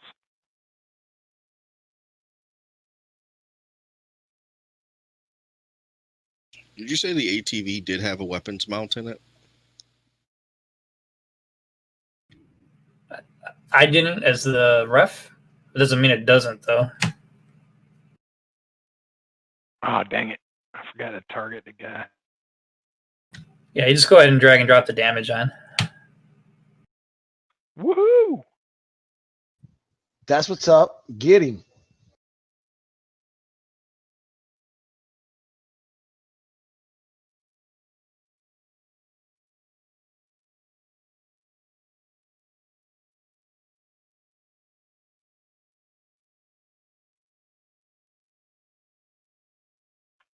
Unconscious doesn't say dead, though, so I'm guessing we still got some work to do, fellas. Yeah, like Skuggin's flying around. Any action, Skuggin? Just maintaining ship so they can get a clear shot at it. Gotcha.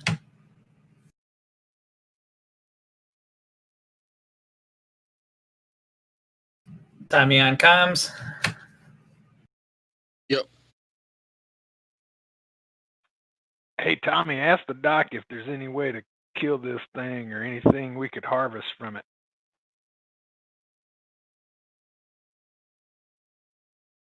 Actually, I think he's on ground with you guys. Oh, I thought we left him up. You got you. Yeah, and I think this will be the first time he's ever seen one. Yeah, there's nobody here would ever have seen one before. So that thing's falling onto the ground now, sticking out of the ground. So I'm gonna walk up and unload a clip on it as I'm moving.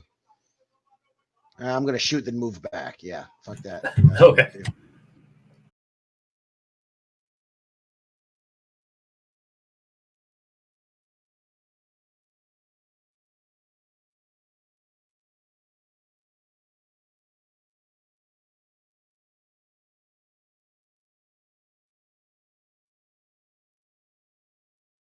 All right, and you see the unconscious worm just kind of laying still on the surface of the snowpack here.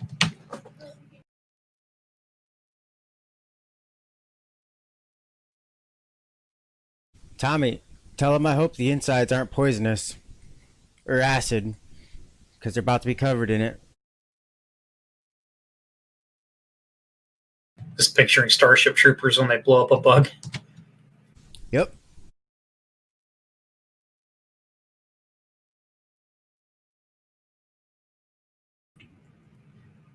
DED. This Tommy Gunn coming back. You may want to step back from that big old worm. We're fitting to pop this pimple. Little late on the comms there, guy. Appreciate it. Yeah, I'm sure. Just snow worm gore is just raining down on everybody.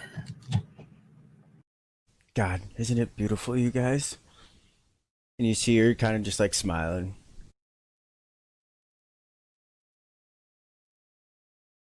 I'd be worried if I ain't dated your kind before.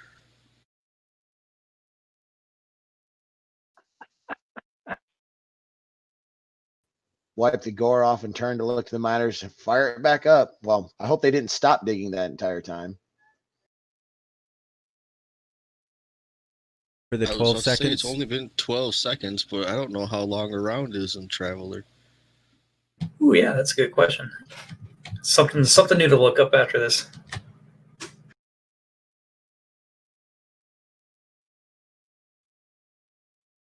So yeah, I have the Eric Doctor, the one that we're picking up on this planet, do another ping, see if any more of them things are coming. You guys keep an eye in the sky, and let's keep digging.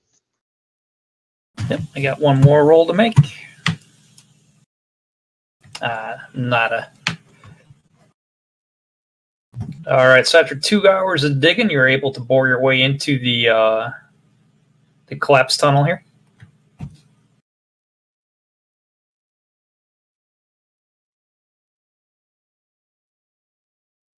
Let's get the names of these assistants. So inside is Egil, E-G-I-L.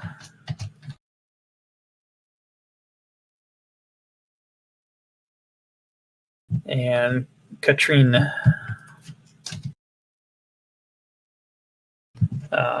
It appears that the hovercraft no longer hovers anymore. It's just a big dead weight here in the tunnel. Probably gonna have to be left behind unless you guys want to see if you can field repair it. I'm good. I'm good. I don't think we got the room for it, even if we got it repaired.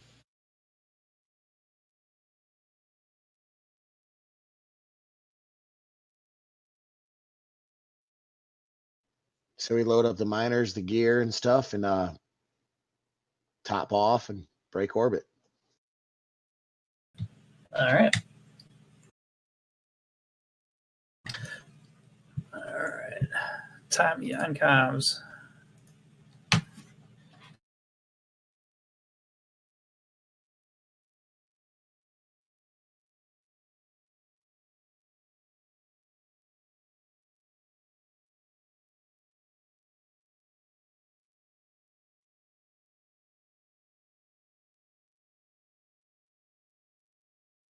So are we in orbit now? Are we heading back to the refueling station to top off?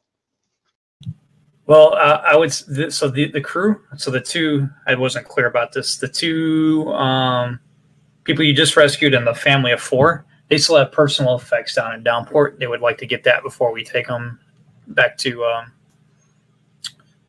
the next destination.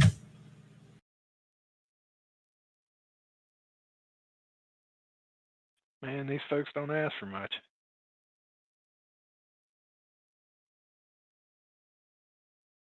We got to get these miners to their next job, so you're gonna have to be swift about it. Yeah, you guys will probably have enough time as it takes for us to finish refueling.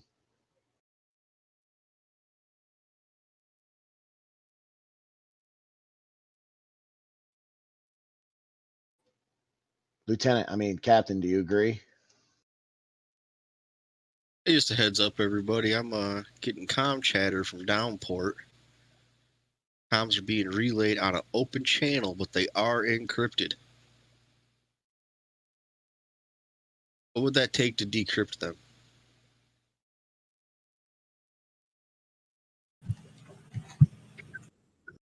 I think I've been using electronics computer this whole time.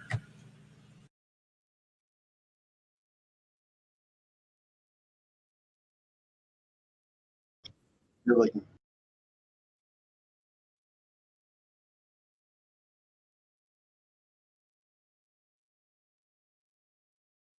Not know if that is good enough to do a decryption. Yes, it is, but I have a role for that. It is going to be about a 5-hour for you to decrypt that. It won't take us nearly that long just to get to the port stop.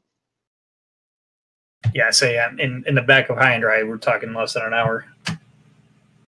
Yeah, but back to a place that we know should be empty, and now there's comm chatter. I'm with you, Skeg. Stay on those guns. You want to read it on an open and an encrypted on an open channel with encrypted messages? That just don't sound right.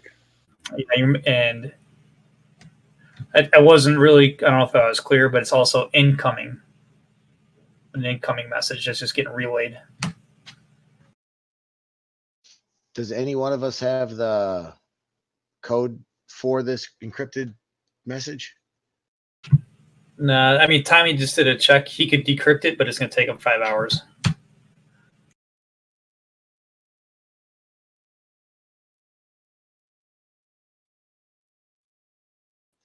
How long is it going to take to plot our jump to Olympia? Well, that'd be pretty good. I mean, that's just our normal get out into space, get out of the gravity well of the planet and system, and then you make your rolls.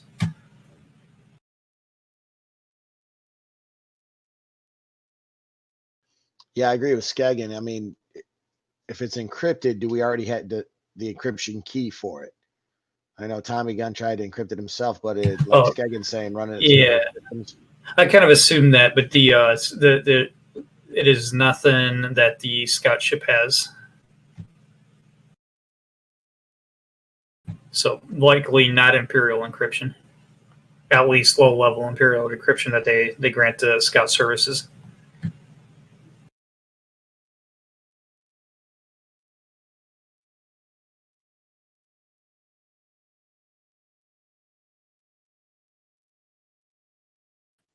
Danielle, Skagen, what do you guys think? I'm thinking it's unknown encryption, considered the target hostile until we can confirm otherwise. Just my opinion. Yeah, I kind of concur. so this isn't Scout Services encryption? Nope, we don't know whose it is. Negative. Would it be like military, like Marines? Unknown. Yeah, none of us have the encryption key for it, so it's not a personal message to any one of us. But would Scott know, like, since he was kind of like an officer in the Marines? Yeah, you give me your computer. Yep, it is not a military marine code. All right. Don't know what this is. It's not military. Get on the comms and tell them to identify ourselves. We're coming in.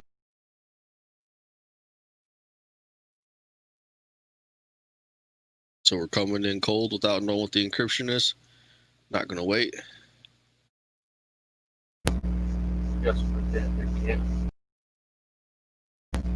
Yep, seems to be a pretty damn good shot. I do my best, or at least try.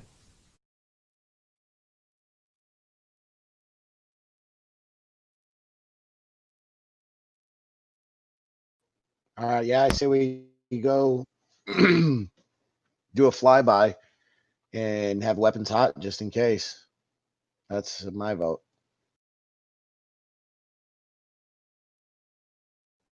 At the same time, we could also just burn orbit and head on our way to Olympia. Scout services, this isn't a distress call. We don't have to answer it. Nope, you're not wrong there.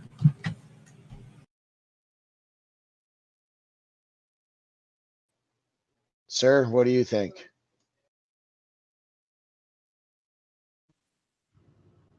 I don't know. I mean, what do we lose by waiting for the encryption, or waiting for until we determine what the message is?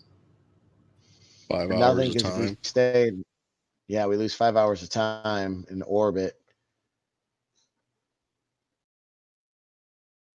Remember, the family and their assistants want to recover their personal goods from downport. Yeah, so the miners are chomping at the bit. We're burning fuel. We could always set down away from the spaceport, up them by foot. We want to do that. Can we get close enough to see if sensors pick up any new vehicles there? Yeah, of course. So I do have. If you guys approach the downport, the weather does get worse, so you're losing visual. Doesn't mean the sensors aren't picking anything up. Is that you guys want to do this? Yep. Okay, I wasn't sure. Yeah, I wasn't sure if that was a suggestion or. Okay, so I do have an image. So a storm's coming in. Now nighttime over here. And I'll share this bag again. I know you guys you're just kind of flying around. But if you go down and make your way to the southeast corner of the map, down at the pit, you see a crowd with one person on their knees. And whoever has visual, I know it's visual is bad because it's dark and it's snowing. But you see a bright flash, and then what appears to be a body falling into the pit. Yep, it's time to go, fellas. Okay. 2 people should stay in the ship to give us air cover. So let me get this straight. We just witnessed an execution. Correct, sir. Oh, we're leaving, I think. Right? Yeah, that's totally what I'm down with. We're leaving. It's time to go.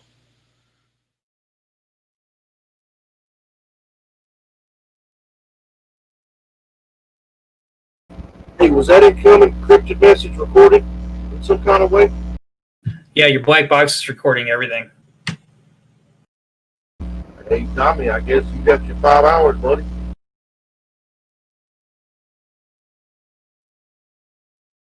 Yep, I'll decrypt this in hyperspace. Let's get the hell out of here.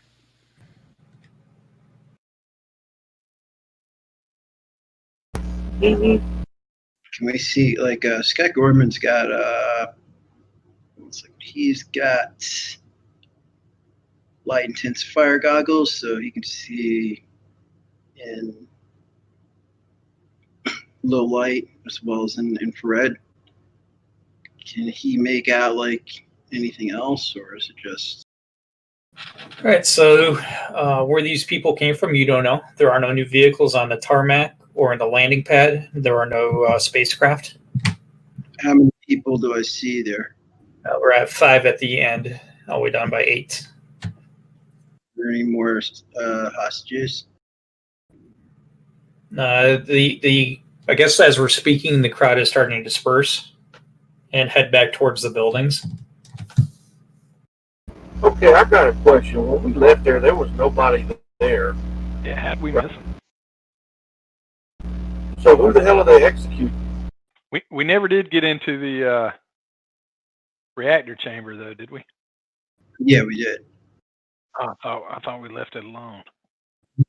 We went in, and then Danielle saw that the other ship used its laser to cut into. Oh, yeah, that's right.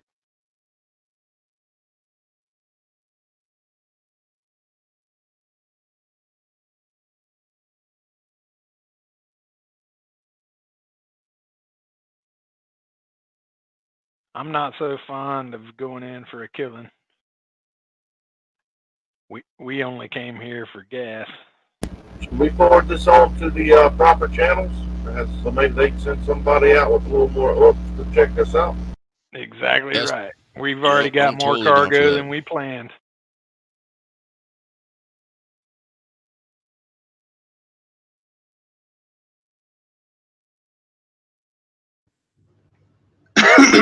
As much as Sky hates to admit it, that's probably the best course of action.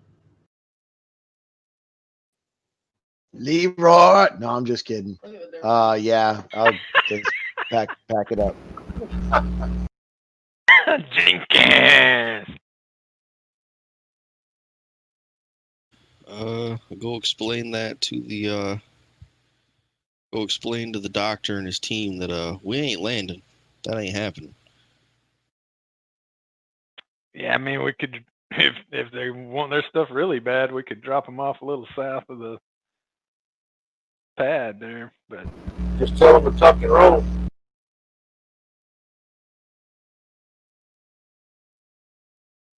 Don't plan on waiting I too long. ask him straight up, is there anything super specific that you need out of there as we're getting back into the ship? Because if not, then we're out. But you guys describe what you saw to him. Oh, yeah. Oh yeah. He's like, oh, no. My books could stay. Yeah, his family's safety is more important than recovering their items. All right, let's get the hell out of here.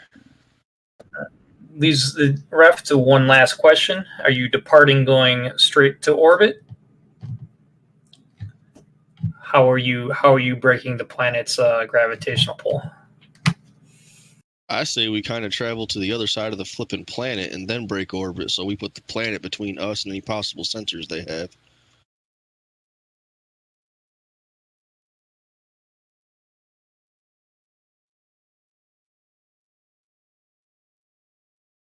So when you say escape, do you mean like going straight up like a rocket, or taking gradual increase? I think the last comment was more to my point. If there's a ship transmitting down to the station, presumably they would need to be above the station. That's, at least some kind of line of sight for the comms to relay. If you put yourself between the planet and that, then they'll never know.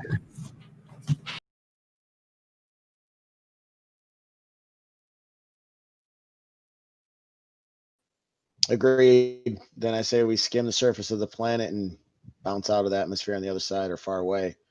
And definitely have the guns ready to see if anything's tracking us after we take off.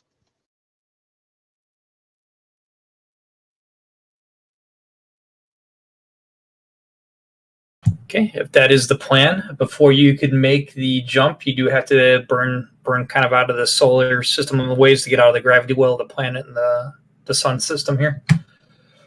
I will take whoever's, whether it's my pilot or my comms, I'll take a sensor check. If you guys are trying to, I'm sure you would actively try to monitor. Right, if you pick up a ship trailing you, etc. Try to do sensors. Yeah, I believe there's a skill for sensors, right? Or my astrogator, yeah, because you'd be in a seat too. Yep. All right. As you guys are at least one AU away. You do register a far trader on your scan there, Scott. We got a far trader here. And it does appear to be burning in the opposite direction, probably preparing for a jump. Well, as long as it's going the opposite direction that we're going. All right, so let me make a quick. I'm on my traveler map. I'm going to make sure it's still one jump from Mithril to Olympia. Sure is. It's actually a very short jump. It's just 1 parsec. All right, Astrogator, set a coordinate, please. Okay.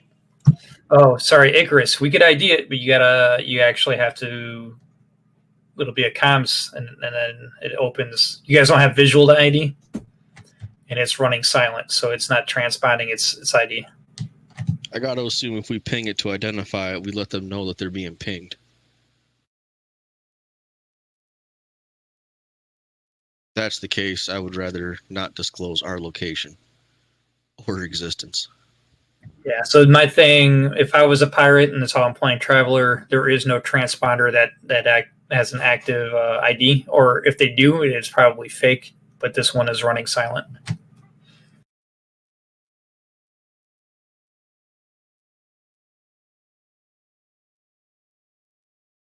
But if you guys are if you would rather just let it go, then we'll start with the astrogation.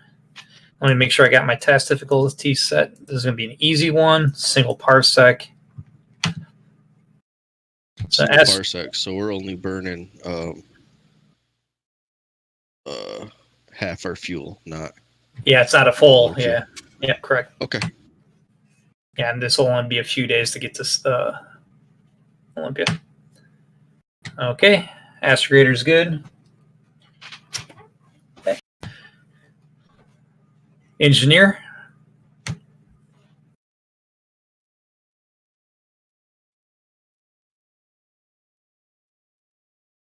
Please divert all power to the jump system. Yeah, I think that's our engineers are our best jack of all trades.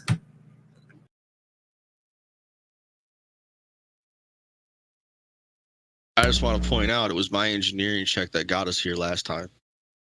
I think we're at a +2 because of Scott's. He beat the roll by 7. It might be +3. All right, I'll give it a shot.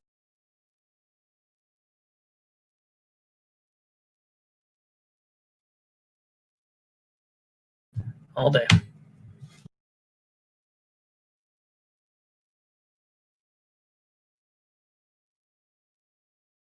All right, single parsec, not even a full jump, so I'm going to half the time to 4 days.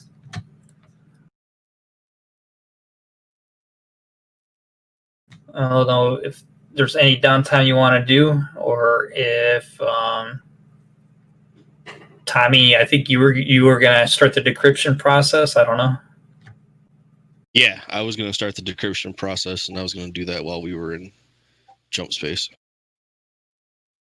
Okay, so 4 days of that, and then your first day in Olympia, you'll be able to finish it. You just won't be able to use any of this time for training, just 4 days. Are you okay with that? Yeah, I'm fine because we need a full week anyway, so 4 days ain't going to get anybody anything. That's right. You're right. I didn't think of that. Yeah, it's going to break as soon as we get there. Everybody might as well drink and have a good time.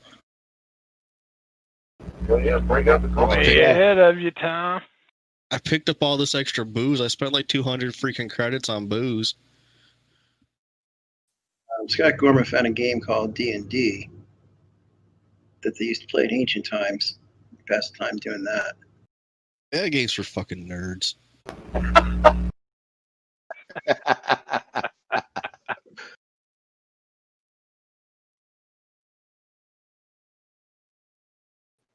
Sounds interesting.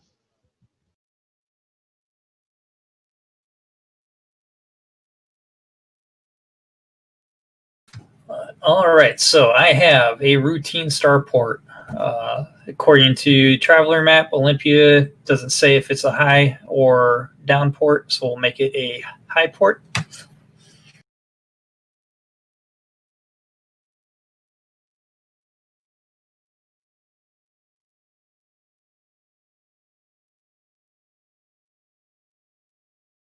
No, I take that back. You always have to have at least a down port.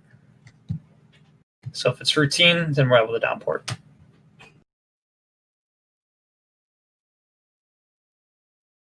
Just so you guys know, I'm just going off the Traveller map. The law level is 2, so portable energy weapons are prohibited off ship.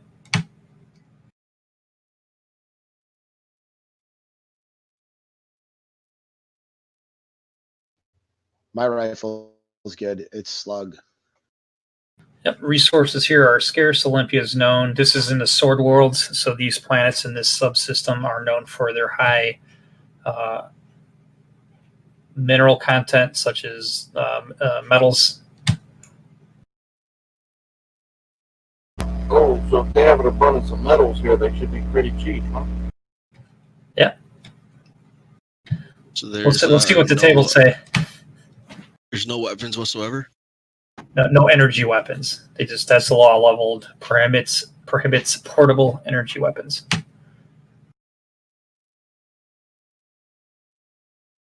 So the Gauss pistol and rifle are a no-go?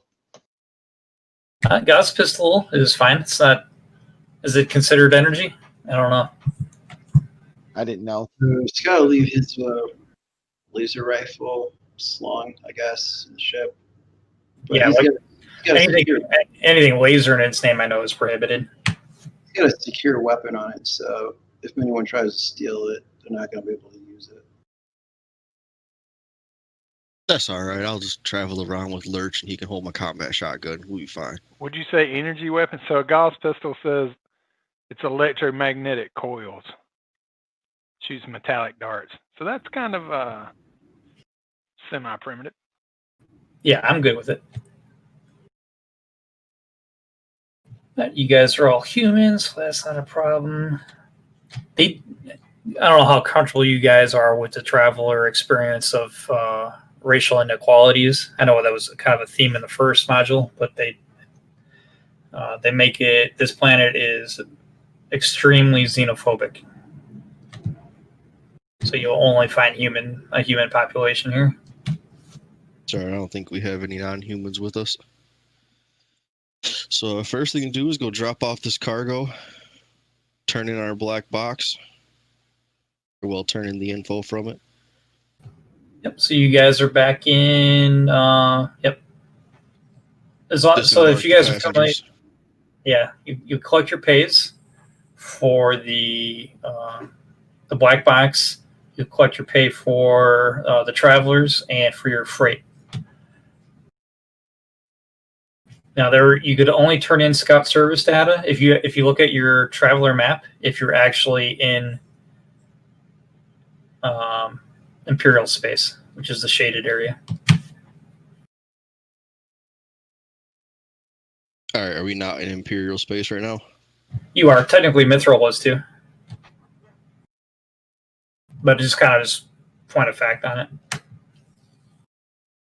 Okay, where are we at right now? What is the name of this place? Olympia? I'll type it in chat.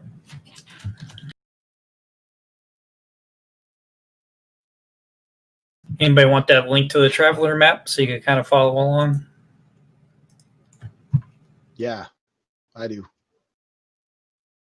I'll put it in Discord chat.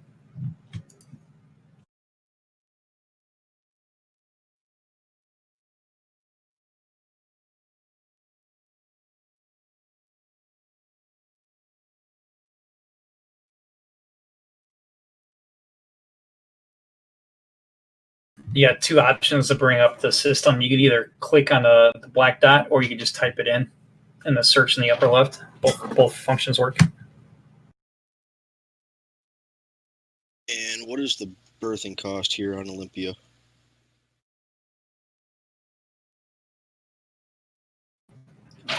In my notes, I think 500 was pretty much standard. How many points did we get for this?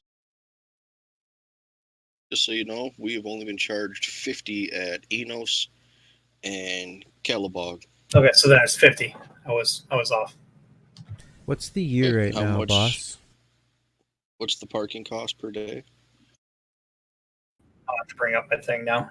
We are in the golden age, which I believe is like 11. What did I tell you today, Icarus? That date range. It is 1,117 is the star year, imperial year.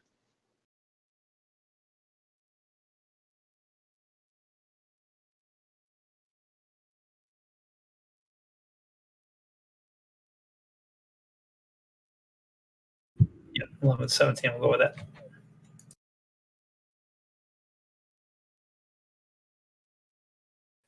But you said somewhere so on that tool between 1,110 and 1,117. Yeah, so on that tool we were picking Golden Age, right?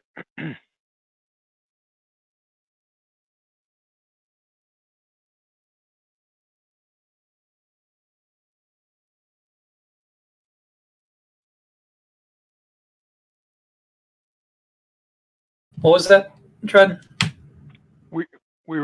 We were using golden, or I assumed we were using Golden Age on that tool. Yep, golden age. That falls in that. That's the 1105 is the start of that, and I think it ends in 1120 or something.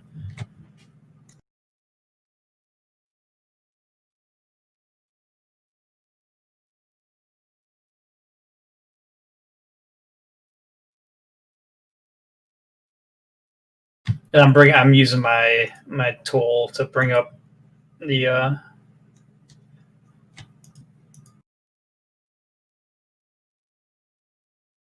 I think it's in Lunion, Lunion, Lunion. Yep, that's what I see too. Here's the thing: once we all start going into it, we're all going to generate different data, though. Right.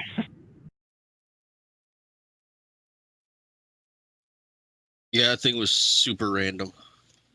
Randomized So I all the think stats, even some I didn't think if should I be read randomized. if I understood it right when I was reading it, like the normal goods, all the basic stuff, I think should match. But then the stuff that's specific to their tech type is where the randomness, I think, is supposed to come in. I don't know how that tool works, but Well, it always has the Auxiliary same sector basics, but the costs are also randomized, and I've also noticed that it won't keep the same advanced or optional goods either, because the planet completely randomizes itself. Because when I was doing random generated planets, I could keep the same planet, and one time it would be an ice ball, the next time it would be arid and humid and I gotcha. low atmosphere. So there wasn't much consistency about the actual planet type. And I mean, I understand randomness, but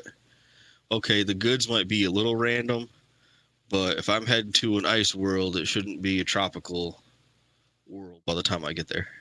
Right. Yeah, they don't. That tool I had found and shared our last session does not sync with the travel worlds maps. Like this one just generated weapon possession is prohibited. It's a civil service bureaucracy, which it's not. But it's got the atmosphere correct. And the routine starport's correct, yeah. All right, so downport docking fee is 100 a day. We're going to go hard with what I just generated as a referee. That's my job to do, I guess. 100 a day? 100 a day, 100 to dock, and 100 a day. They offer both refined and unrefined fuel, which we forgot to put that on the astrogation and engineer, I believe. It should have been -1 because you guys got unrefined. Unrefined fuel costs to top off is going to be 100 credits per ton. Did you already drop the money in for the turn in and stuff? And where is that at? No, because I need 1,000 because we're 10 tons. Oh, so how was the credits again? Sorry. Yeah, actually, Tommy, you got what the payout should have been, and I could add it. Yep, the total payout should have been 27,250 credits, our total cost from getting from there to here cost us 8,963. So we have a total profit of 18,287 credits. And then I also have that broken down in 10% going to a ship fund, and then the rest broken up between 6 people if we want that. I like that. Tommy, you got it. My man. Because I was a rock star, I didn't know how to handle my monies. You couldn't always afford to pay somebody.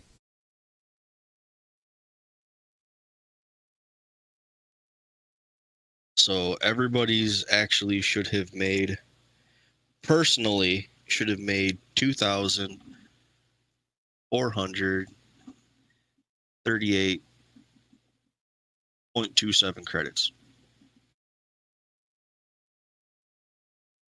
And have you already Just, skimmed for the monthly maintenance and life support that you're going to need when you leave here? Or are you going to need to collect from everybody when we top it off? we will need to collect for everybody for life support when we top it off. Okay. I did do the monthly maintenance cost, but I didn't do the life support because I figured on the way out of here, we'll actually be charging what the real prices should be for transportation. Because like I said, those miners got like a huge discount, but we got a huge discount because we didn't know life support was like a cost. So really it kind of evened out. Because if we'd have charged them what we really should have been charging them, we'd have come in like just under, it was like 17,000 credits. We would have gotten like more out of it. We'd have had to pay 18,000 credits for life support. So we actually came in like really close to breaking even on that whole deal, not charging for life support, but we also didn't know what the hell to charge them for transportation. But now we know. So yeah, that 18,000 that is not included. So we will have to top off before we leave here. That was also including the parking costs, the docking costs for here, and parking for 7 days because I figured we'd want a week of downtime.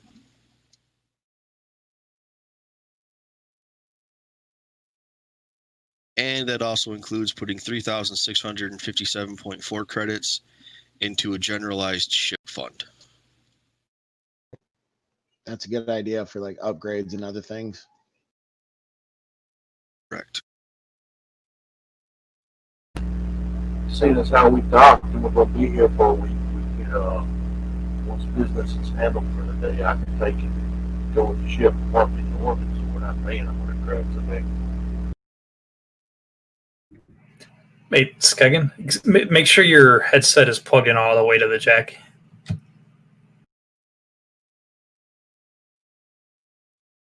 You having a hard time hearing me?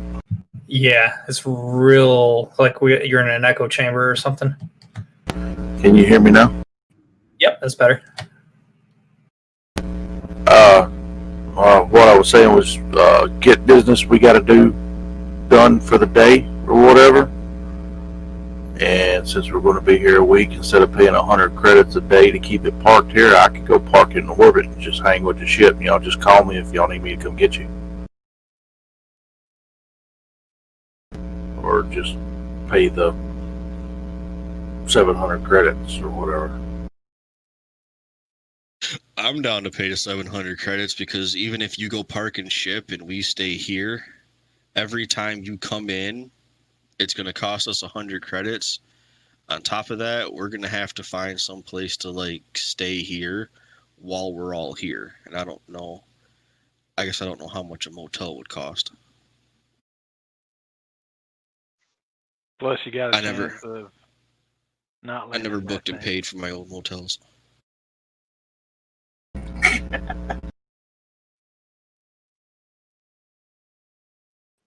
Yeah, I would rather go ahead before we get into town, pay the whole fee right off. So whatever I got to dip in now, just let me know and I'll pay it.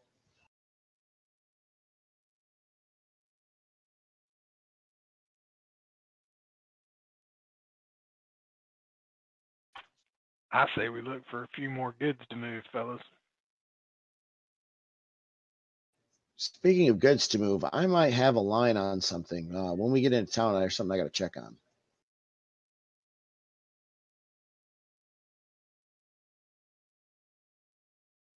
So yeah, I was thinking, do you guys want to try to roll on the tables for the flat rate and mail, etc., and possibly passengers?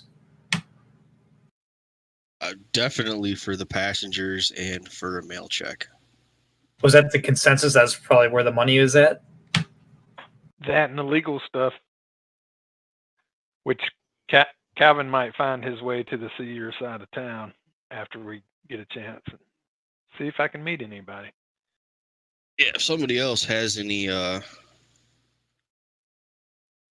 guess me and Kelvin would probably still be the best ones to go and seek out some passengers. I guess I'm actually reading this. If I'm reading this right, I can chain my own skills together. So, I mean, somebody can come with me, but if they don't want to, I can change my own stuff. Oh, I'm all in if we're going to chit-chat somebody up.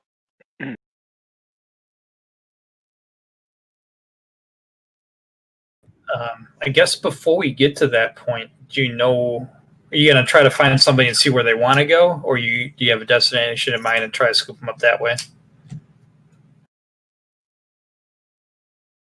I'm ahead to I don't know, wherever the richest people are. Before I get off, before we actually disembark the ship, did I learn anything on that decryption? Sure.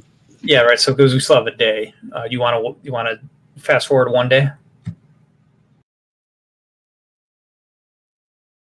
Are we on the station right now? Because I should have learned that while still in jump space. Well, we only went 4 days. It wasn't a full jump for you guys. A single parsec's like half a jump. Right, but you said it was only 5 hours for me to decrypt that. Oh, I thought I said days. Okay, fine. You're right. I think Scott's gonna try and get over a game. See if I'm not, yeah, I don't know why I got days stuck in my mind for the 5. All right.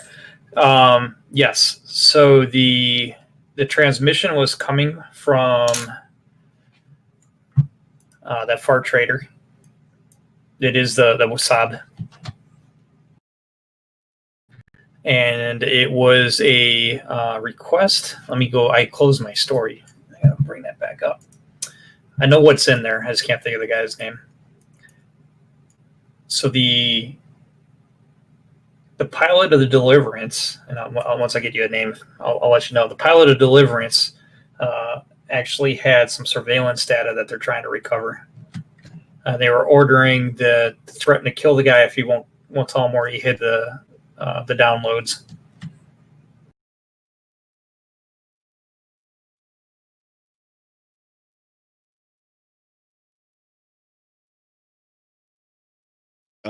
Did the people we pick up, they look like they had any electronic gear that would hold a bunch of downloads on them?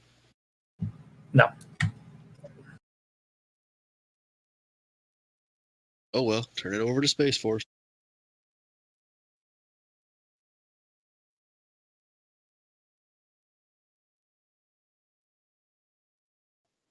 Does that name of that ship have significant value? You asking the Space Force or the Scout Services? I'm going to ask our members first if that spaceship rings a bell to anybody. If not, then yeah, ask the Space Rangers. Nope. The only ship that's ever, well, they've been there was the Far Trader Wasab.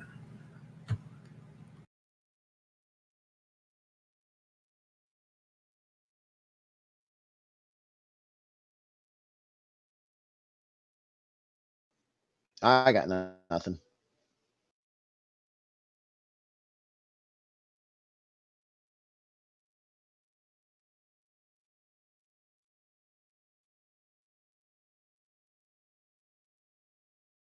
All right, everybody get their pay? Yeah, I got mine written down. Okay. At the end of the week, does our life support still pull from the ship while we're docked at a station? I would say not in Downport. It wouldn't. as long as there's an atmosphere.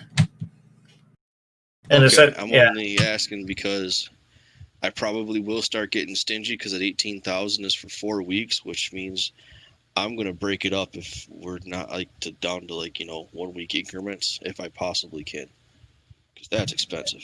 Yeah, well, I'm good with bringing it into 1 week increments. All right, cool.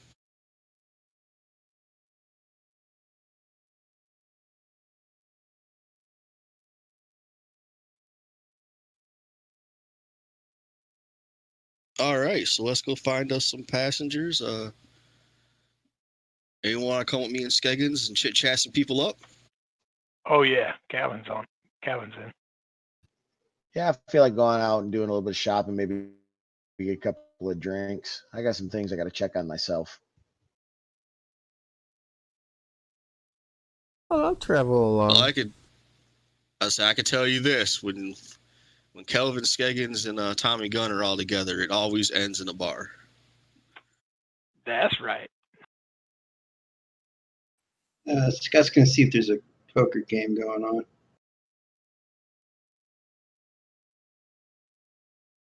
Take names, Captain.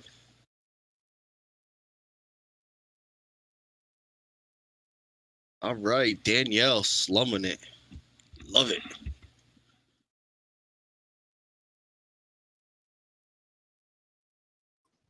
So we all head on out then. I don't think Icarus, you can come along too. I'll get you a drink, buddy. Yeah, I can check in when I need to from any vid port. We'll be all right. So there, referee. Sounds like we're about to hit the town. All right, who is going to be carousing first?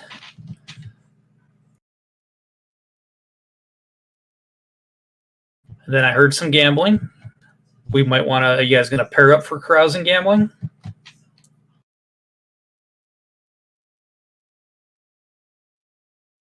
Maybe if I get to the same bar he's in. You go to good bars, right, Captain? Yeah, I know where all the good bars are.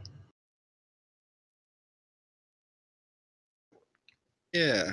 I feel like we're all traveling in a pack, and I think probably Scott, Captain Gorman over there, will just start poker games at random bars we go to.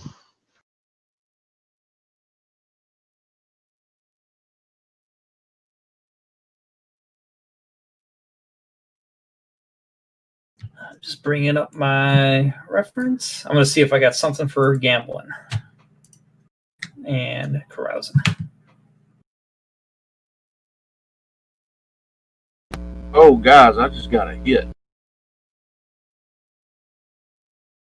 We're talking a drug? Hey, when you said the pilot, which pilot are you talking about? Oh, of the Deliverance.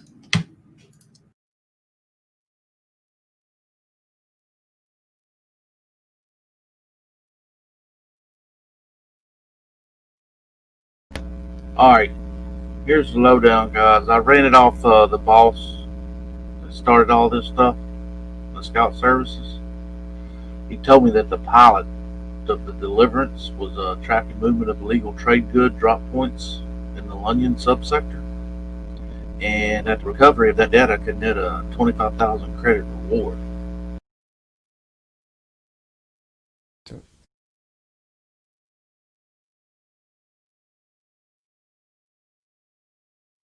Oh, we couldn't So hack he wants that us one. to head back there.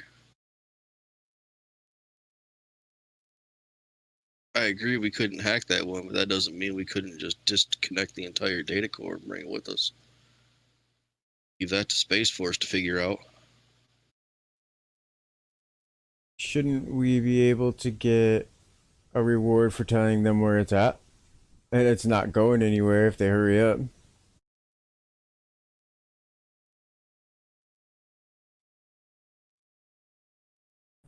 That'd be a partial reward. Yeah. Talking about the ship that was still there when we left? That's what I was going to Yeah. ask. Are we talking about the one we left? Yeah, the one by the pit where the dude got shot? Yeah, the one we broke into. So that's a 4-day trip back. using our fuel. I say we go for a partial reward, tell them where it is. Not to mention the head shooting. I'm not against making a quick stop by the sector if our next travels take us that way.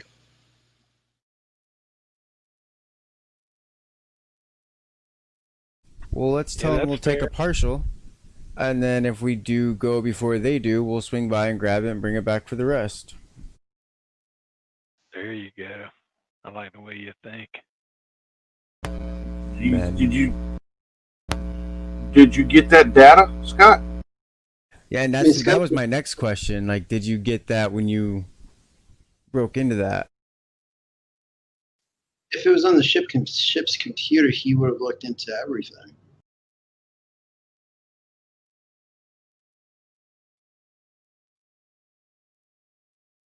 Did you make a copy of it? I'll just be blunt. It wasn't on the ship computer. Oh, well, Scott definitely hacked into the computers that were at the base. And on the ship's computer as well. So The referee said it wasn't on the ship computer. It could be on a small personal computer on the ship. That's what I'm thinking. Probably on the land, or the, I'm thinking possibly at the downport. Remember, we were kind of just in a hurry to see if we could get in.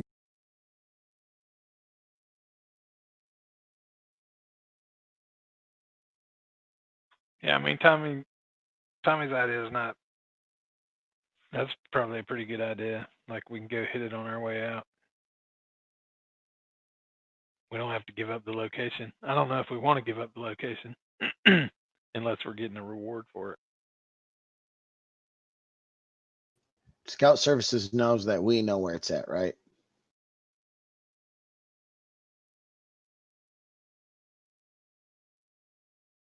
I'm sure they do now.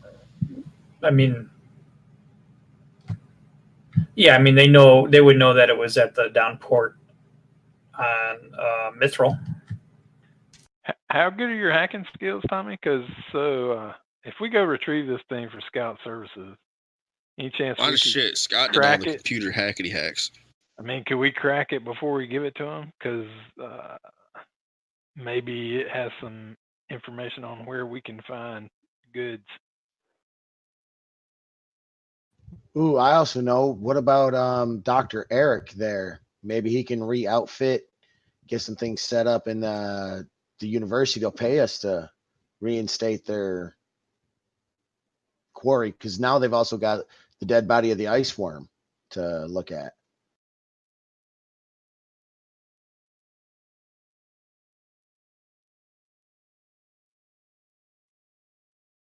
Make it a double payday to go back. And see, I'm also curious about where those people and that guy they shot, where they come from. Because when we left to go check that signal, there was nobody there.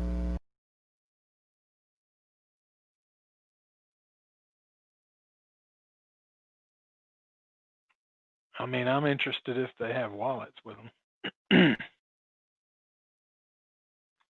I'll take their money.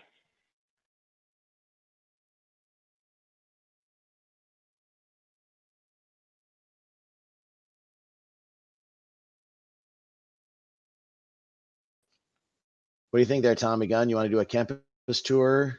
See if we can drum up some credits that way, Scout Services, or we just cash in the half and roll on down the road and find a whole new one. Captain, what do you think? We're already here. We're already here, though. I say we don't make another run unless we have some cargo and some people, whether it's back to Mithril or whether it's on to the next haul. Well, there was no place to get rid of the cargo at Mithril, right? Because basically it's a ghost town except for some assassin that we know about. Right. I mean, unless it's on the way to somewhere where we could dump some cargo. I mean, if it's on the way, but there itself, it's just an ice ball. Right. I agreed, but I'm saying though, if we talk to the doctor that we just dropped off in the university that he works for, and now that the discovery of one of those giant worms, maybe the university might be willing to cut a contract with us to drop off another research team. Gotcha. Yeah, that's a thought. Are we in a bar now? Or recover all their equipment. And while we're there, look for I'd the say we're in info the that they bar. want. You guys agree we're all sitting around a bar discussing our options? Sure.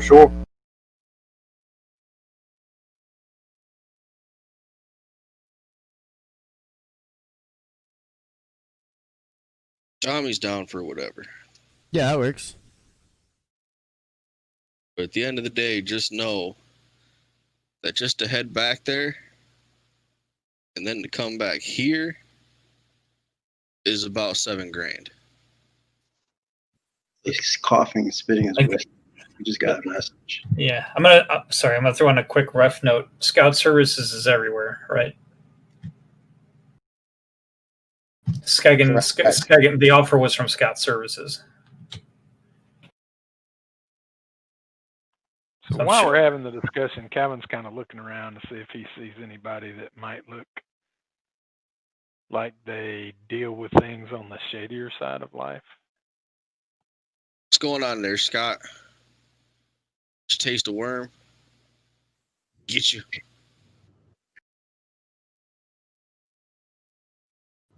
This guy's just looking at his message he just got. His face is like cold. Oh shit, that's the look of an ex-girlfriend.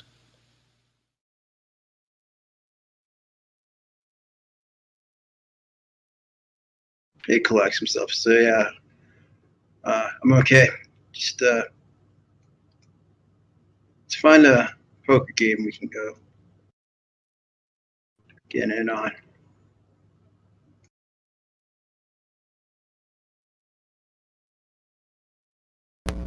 Think that message have anything to do with what we just come away from?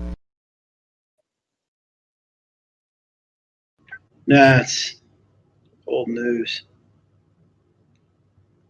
Something I got to take care of maybe down the line, but nothing about what we were doing.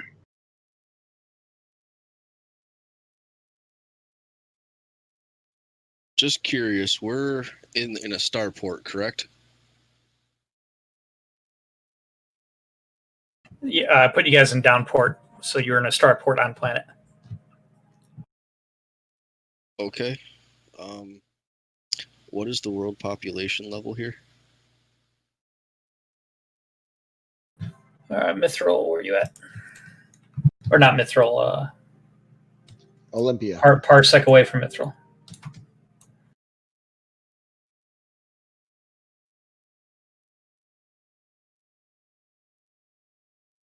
Olympia. Population is thousands.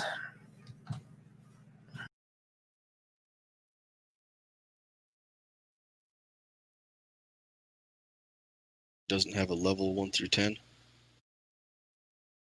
3.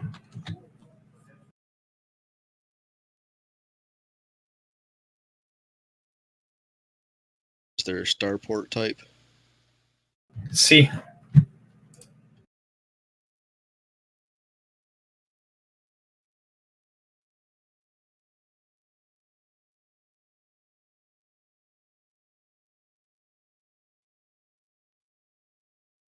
This question, what is the tech level here?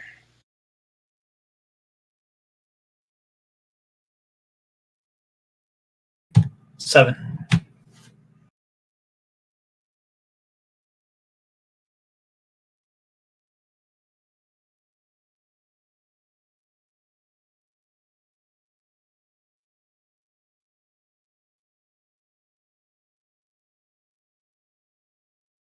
All right, thank you, sir.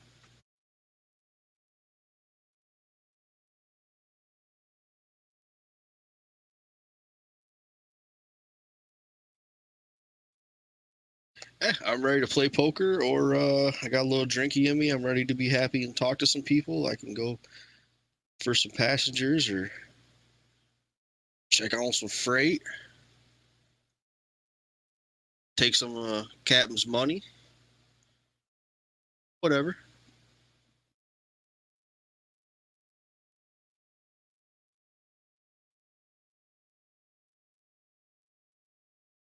Tommy's down to party. Bartress, another round, please. Yeah, I sit down and I join the game, and I look to the rest of Get poker games going. Captain needs I to look pull to out the some rest of the group. They sit up.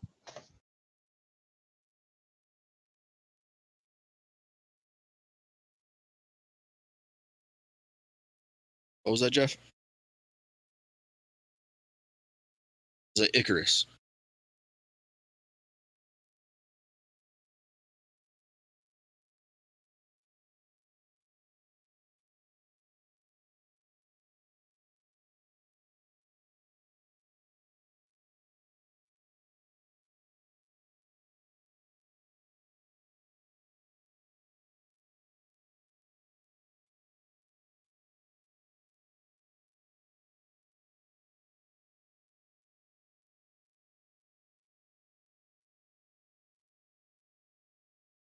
Be nice to the Bartress, Scott.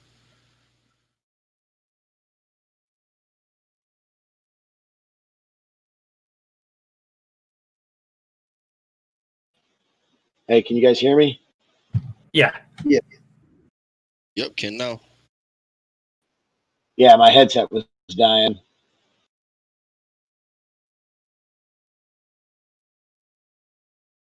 All right, so we're all sitting down playing poker with each other, or just around a couple of the guys playing poker. trying to find other people to play poker so we can take their money. Yeah, it's always funner to take other people's money than your friends' money. Oh, it is fun to take your friends' money too. Calvin's just doing general carousing, see if he can find anybody riff that may have illicit medicinals for sale that may travel with us. Oh shit, dude. I mean, if you want some, you don't gotta ask. I got some right here on me. I'm gonna pull something out my coat. I'm looking for trade quantities, Tommy. I've been told I do worse. By better.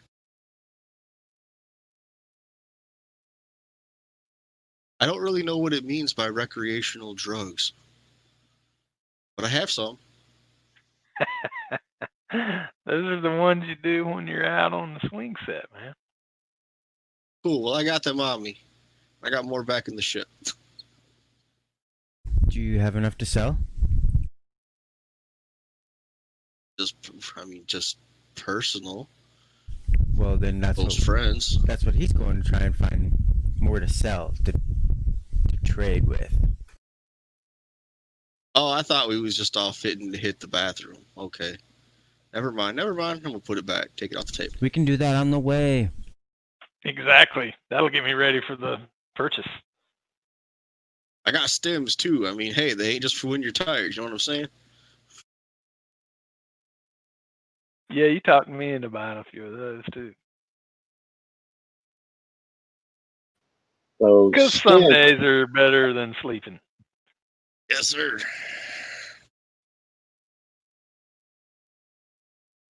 So just a quick question, guys. How much profit could you bring in from, say, maybe having a lab ship and somewhere to manufacture some of that kind of stuff?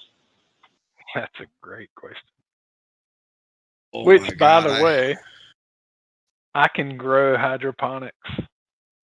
Just saying. I got no clue how much Stellar Drift went through on our tours. Skeggins, what do you think? The thousands? I mean, it was a lot.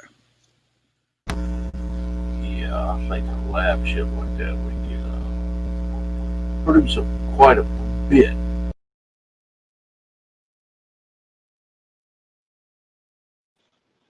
Captain Gorman, what could you do, say you had a lab area to start developing and working on some better weapon tech. Think it could help you in your causes?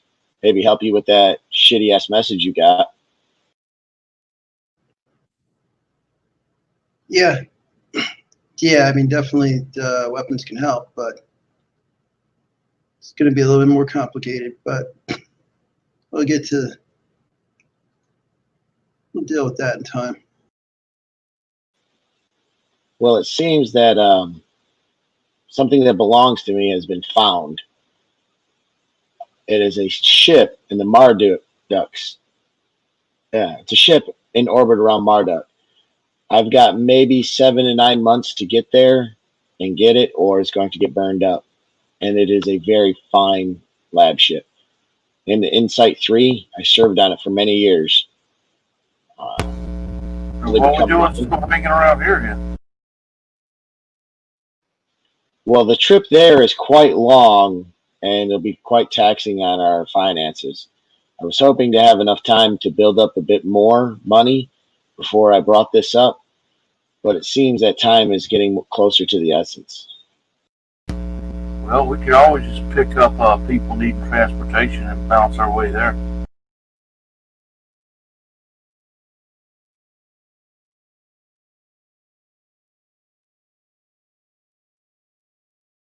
I didn't see the on there. I thought it said Tommy gun is hitting the Bartress. I was like, oh my god, what is he doing?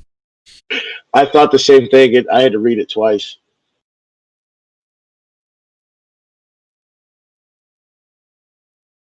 You don't know what her kink is, don't you fucking judge.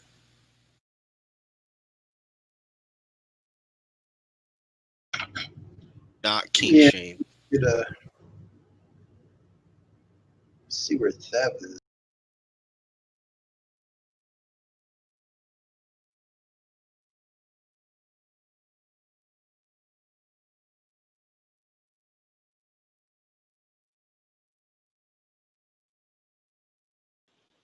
So, guys and referee, I'm going to go ahead and excuse myself from the table there. I want to see if there's somewhere I can get some star charts. Start looking for people that are headed towards that particular planet.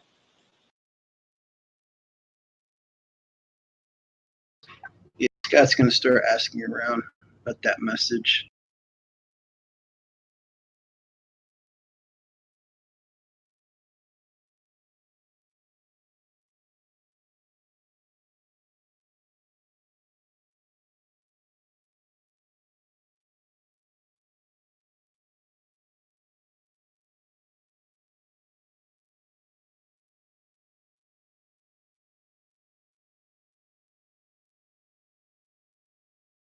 Tommy's heading back to the table with a present for the captain.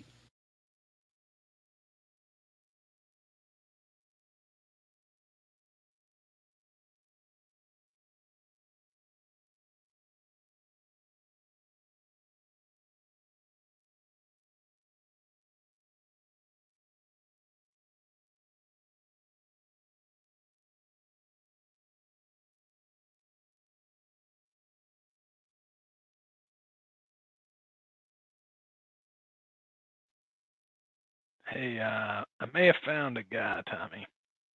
I may have found our guy. Where are we? Damn, you was always good at that. You may have outdone yourself this time. Hey, you didn't keep me on for 3 years for nothing. We're in Olympia.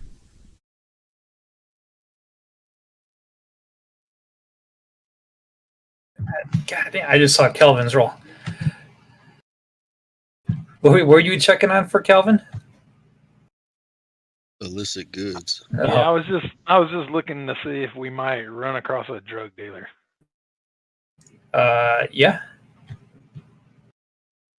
So not that the teams necessarily agreed on that, but I go back. Yeah, so yeah, you got a contact. Hey guys, I met this guy. Bring him over. Here's whatever his name, Jerry, friend of the Bartress. It turns out there, Tommy, that guy you were hitting on. Just bought him a beer. Been chatting with him a little bit. He could be good to know.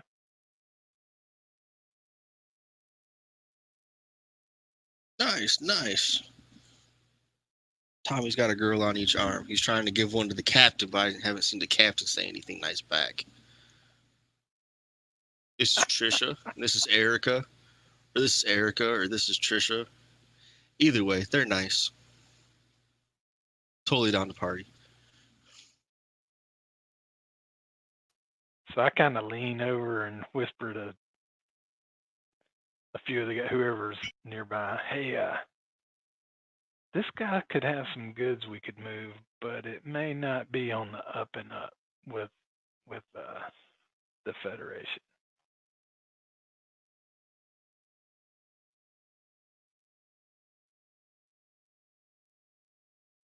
What is his name? Jerry? Jerry.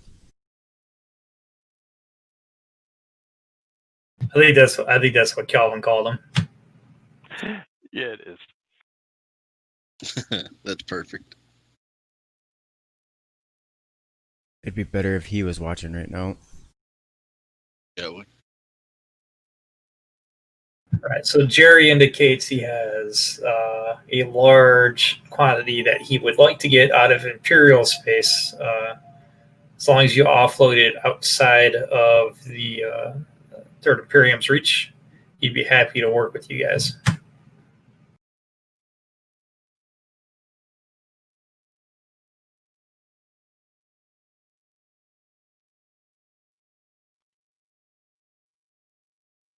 So, all right, man. I'll keep you posted. We're not real sure where our next track is taking us.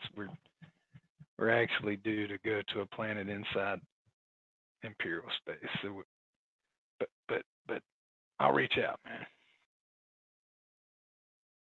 Okay. Says you know where to find me. Won't turn down just yet. No, Right, I'm not is he turning just- him is down. he- I is- just Is I he know just that we looking just for all need to anything outside Imperial space? Yeah, that's what I was gonna say. Like, if we're really going back to Mithril, it's kind of on the edge. I mean, that is outside Imperial space, ain't it? Is Imperial the gray or the white? Gray. Yeah. I mean, what's the population of Mithril right now? That's a good point. One There's less. nobody to sell to there anyway. We've decided that, right? Oh, we got to push it too, or we just dropping it off somebody to pick up, disperse out to their dealers? Nah, I was gonna go more off the regular trade rules on it. Yeah, we're gonna have to find a buyer. But that's kind of why I was like, hey, I'll get back in touch because, you know, A, it's a discussion for all of us, and B, we're carrying a black box of our own. C, going to pick up a black box about illicit goods. It could be a bad idea. Just thought I'd find a contact. That's true, but I mean, the black box doesn't say we can't go outside of Imperial space. And as long as we don't log what we're carrying, Right. the black box doesn't just know we're carrying like 5 tons of weed. Right. It's not going to be tagged, and we have business going back to Mithril because of that other information that the Scout Services is looking for. Correct.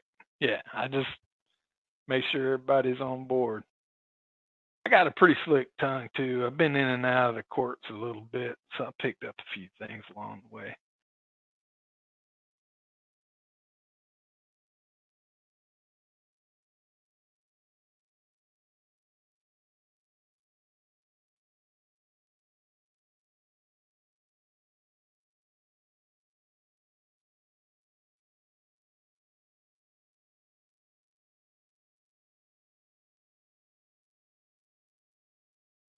So I guess maybe there's some question on how to get to the lab.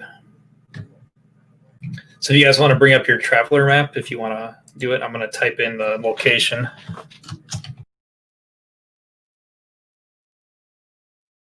I just got to make sure I actually spelled that right.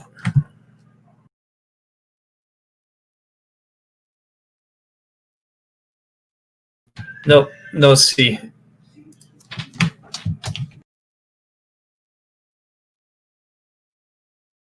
Remember, you guys have a scout ship courier with a J2 capability when you plot the jump.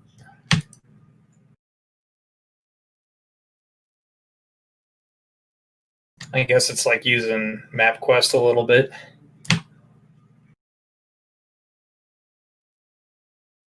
Right, and we can move 2 hexes in a jump, correct? Essentially, yeah. And I've already pretty much pre-calculated at 27 jumps. I was gonna say that's a shit. haul, yeah. But I mean, we just need to find some gear and some people going that way. All right, now this is where I got to whisper somebody real quick. I've got a question on the jump routes too. So you basically,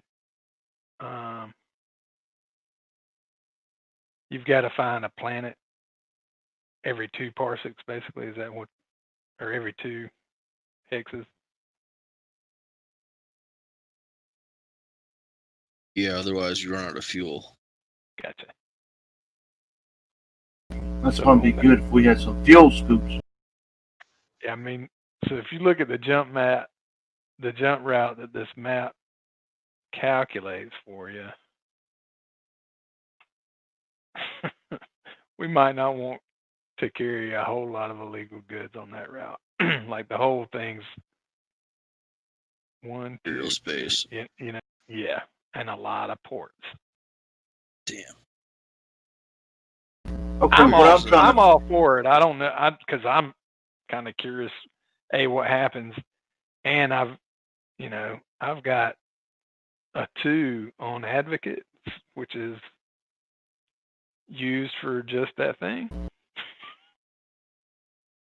All right, you said we're in the Caliburn system ish.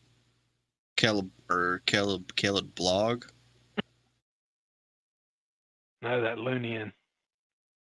Yeah, Lunian. So the big squares, I guess, are the subsectors. So you guys are in the southeast corner of the Lunyon subsector, which is right next to the Sword World subsector.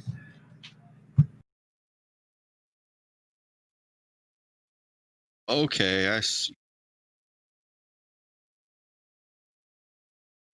We're trying to go where? Can you drop those names in chat? Yeah, you want it in Discord chat or game chat? Discord, game chat, please. Easy. Oh. Yeah, I got to finish a whisper, then I'll send it. Okay. Okay, looking at this map, the shaded areas is Imperial space and the white areas is non-Imperial space. Is that right? Yeah. Correct. Yeah.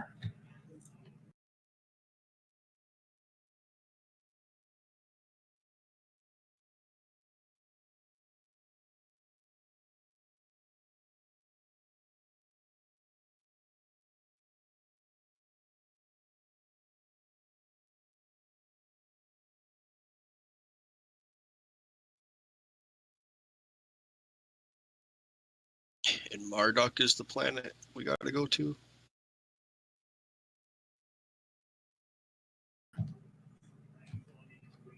Yeah, that's speak for Icarus, but yeah.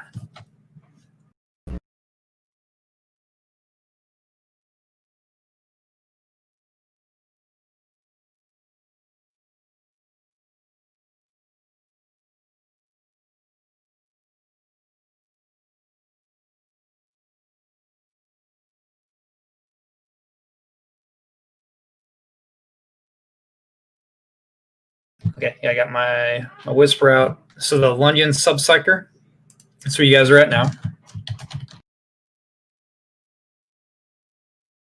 The Sword Worlds is where you guys had started, which is just the adjacent tile.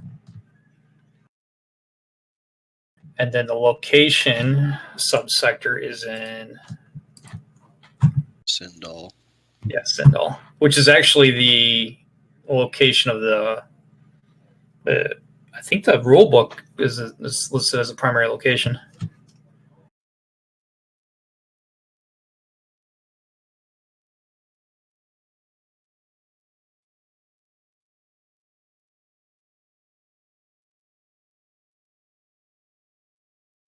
It is outside the gray area. It is in the white.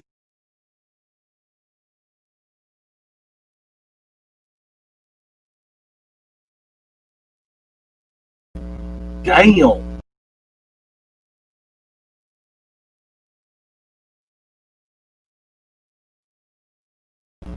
That's a long damn way.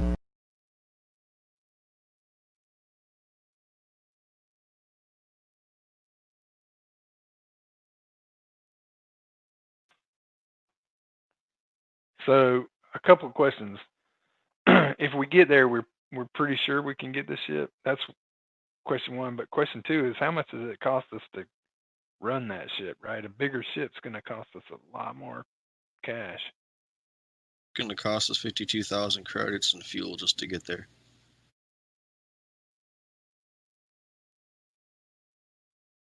Okay, let me ask this question. Is there any capital ships we could piggyback off of, as in dock with and just ride there?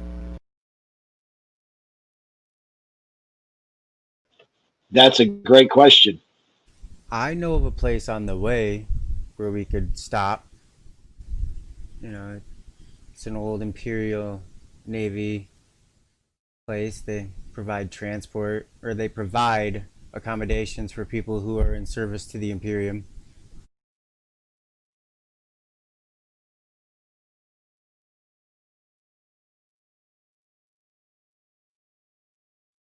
We might be able to find what Skegan's looking for there. We could put our ship inside their ship and catch a ride as far as they're going.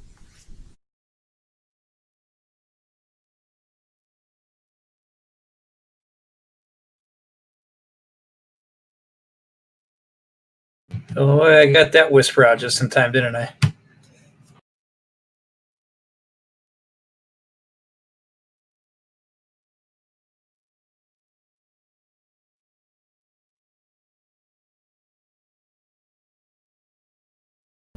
What?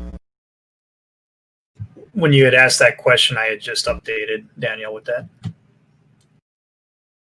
Oh. Yeah, that was actually kind of perfect timing.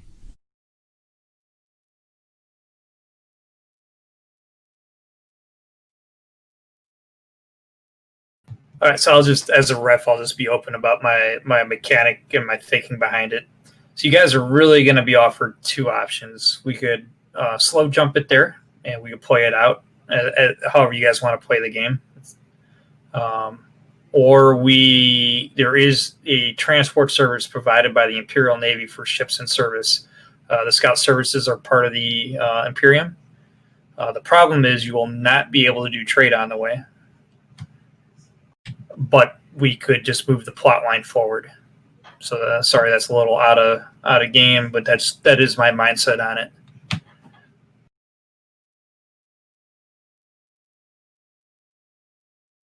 That's up to you guys. I am noticing though that 2 jumps in, if we did take some illegal jumps or some illegal substances with us. Yep. We could veer out a bit. Yeah. 2 jumps in, we got Tall Check, Malargo, Elizabeth. There's Laura. Dawn World. We have a nice little cluster right there sitting right outside of Imperial space we could hit up. How long will it take us? Because my ship probably won't last orbit, but maybe 6 months, 6 to 9 months max. How long is it going to take us to get there doing those jumps? Like we can do like a jump out of the way, really. Yeah, it's 1 jump out of the way. So remember, each jump is a week. And then, yeah, Icarus 7 to 9 months.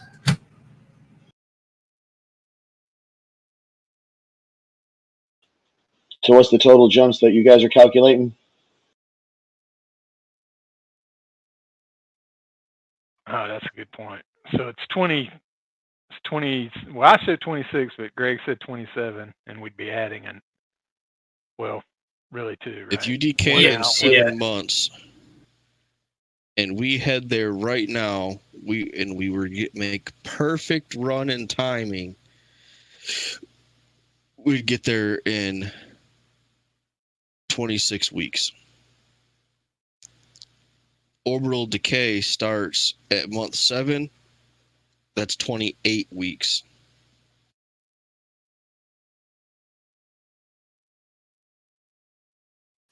I mean, 27 weeks is, what did you say? That's close. That's 6 or 7 months there. What did you say you had? 7 months is 28 weeks. Yeah. Sorry, and it might be 26 weeks. I may have plotted that from Flammarion before we started the session. That's okay. But yeah, still, did you say we had, how long did you say we had to get there? 9? Up to 9? No, yeah, up to It's 9. short. Yeah. Minimum of 28 weeks. Maximum of 36 weeks. Right. I don't know how much we're going to actually have to work on it too to get it operational again. Man, you ain't leaving 0 time to get that ship working and out of there. Like 0 time. Assuming we get there going straight there with no mishaps. I And just no got the docking. location.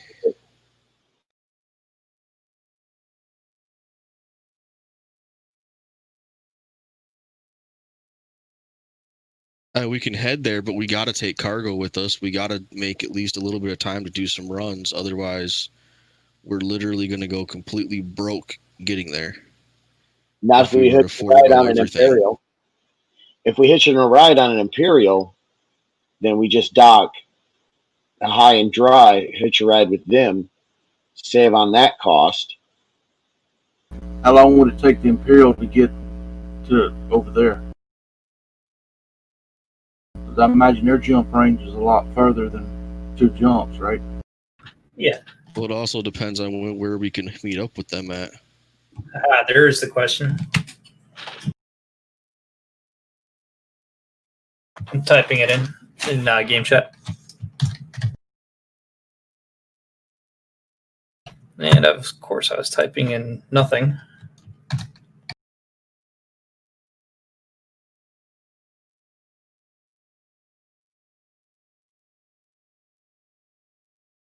That is the closest Imperial Space A port that I could find for you guys. And that is out of the way.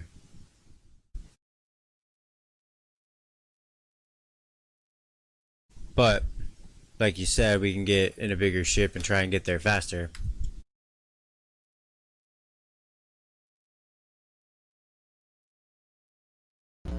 Oh, that's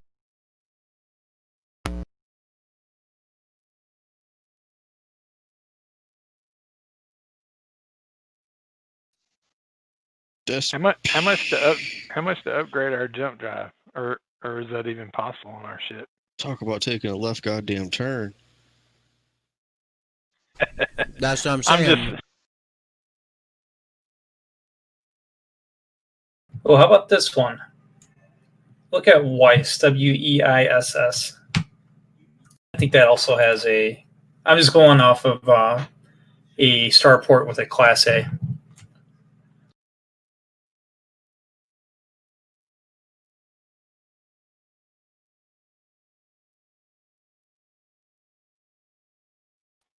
WEISS?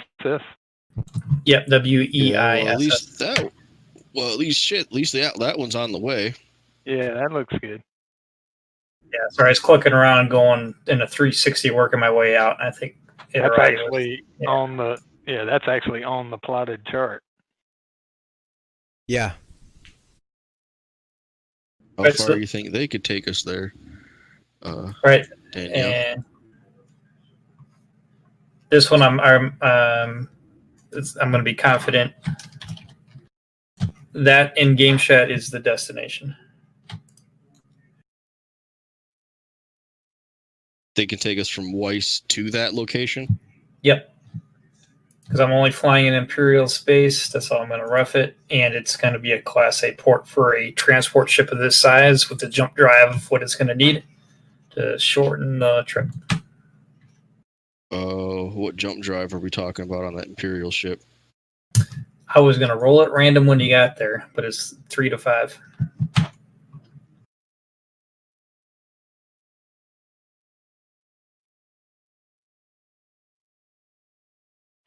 So that Albie is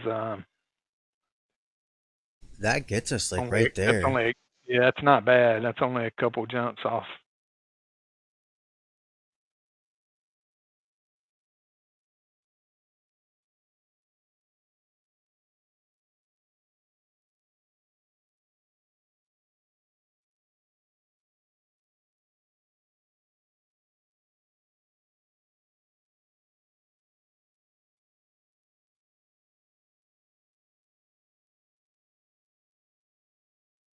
Then we don't got to pay for basically anything going from Weiss to Elby.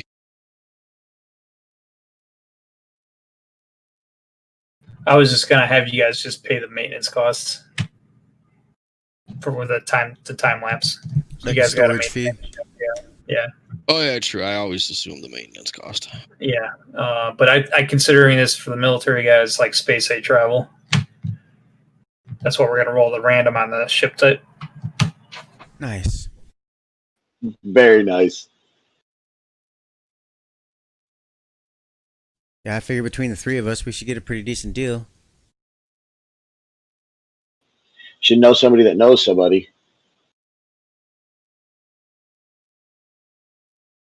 Yeah, you probably never really know what ships are going to be in and out of port. But, Danielle definitely knows from her service in the Navy that is a jump destination for transport ships starting in Weiss. Oh, pretty much for my campaign, anything with a Class A starport in Imperial space. And is that the one with the circles or the half, three-quarter circles around them? Oh, I didn't really notice that. Let me see. I haven't figured out what the circles mean. Yeah, you have to drop it open, and the starport is A through E or something like that, and you want A. Yeah, I'm not sure what the circles or half circles mean. Yeah, Iterati doesn't have one, so okay.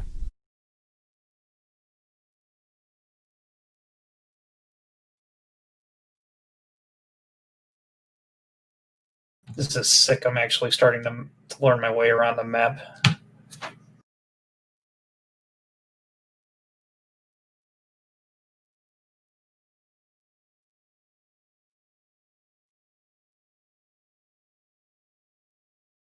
So, do you know how your ship got there by chance? It's a long story. We're gonna have time. That's the truth. Well, I'll give you the Reader's Digest version. Perfect. After some time out of the Marines, I drifted around a bit, tried my hands at various crafts and things. Well, I found myself being employed by a good doctor who saw potential in me.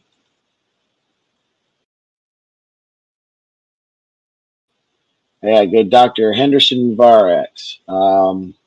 He took me on his research ship, the Insight. There, I worked as head of security for some time for his research teams, and he noticed that I had an eye for different fields of sciences. Through some time, I made friends with members of the crew, and but one member in particular, Dr. Corsway, I didn't get along too well with her. One time I was accompanying her on a mission, a research mission, when I still say her science had gone wrong and did something to the wildlife. I lost most of my crew, was badly injured. Some years later, I was working with Dr. Hendricks and Henderson, and we stumbled across a great discovery. New nanite technology for augmentation science. But the doctor, see, she was still upset from what I had done. She blamed me for her failure all those years ago. So Coursewayne stole our research and tried to sell it to a few corporations. That is something I'm currently trying to work with. While reaching out, because of her stealing the information, our team was broken and I left some 6 months ago. I just received word not too long ago that the doctor has left me the Blue Sun and where to find it. I'm sorry, the Insight 3.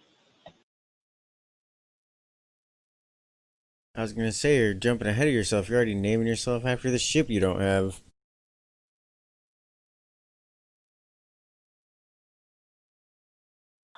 It's all Scott's fault. He's the one who keeps feeding me drinks. Yeah, they're good at that.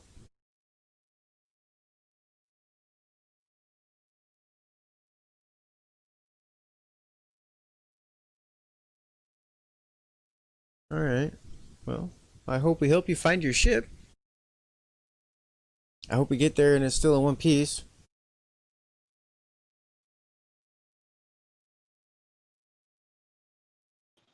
As do I, because if I can get my hands on that ship and that research facility, then I can maybe reconstruct my work and show the true credit for my discovery.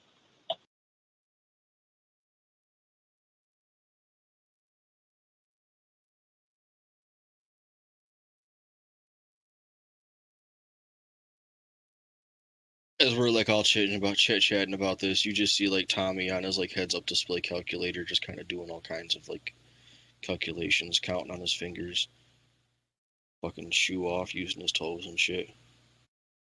Yeah, Scott's still looking for like a poker game to get into. I got you a chick, and you're still looking for a poker game?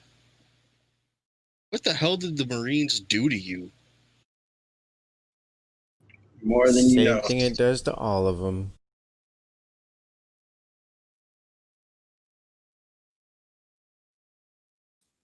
He isn't going to give us money to get to where we got to go.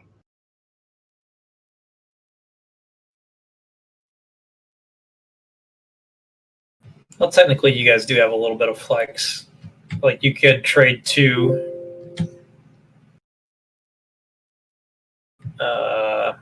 not Groat. Oh, Groat. I see. Sorry, I was speaking out loud. I think Skegin found one that's even closer. What's that? Groat? I thought he was calling me a bad name.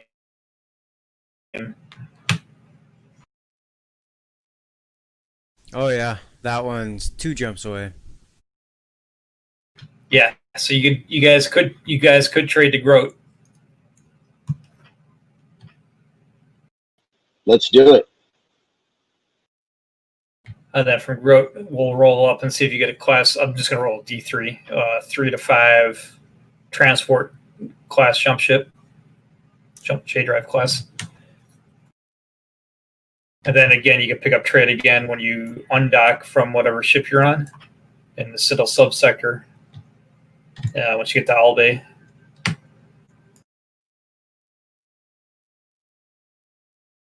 So does that make sense the way I'm managing this? Yep. I like it because you find one way and then we use our skills to find another and it all kind of works out. So yeah, I'm digging it. And then again, go ahead. How many days is that, real quick? It's not going to be... Is it going to be at least a week? To Groat, or from just in a class, say like a class 5 jump ship to Albay? To Groat. Don't know we're gonna get a class 5 jump ship. No. I did all of my calculations based off of a class 3 jump ship. Just in case we fucker up our rolls. It's 2 jumps to Groat. There you go. Well, I didn't know if you were considering that second jump a full jump or a half jump. Well, it's 1 hex to Smile, and then 2 hexes to grow.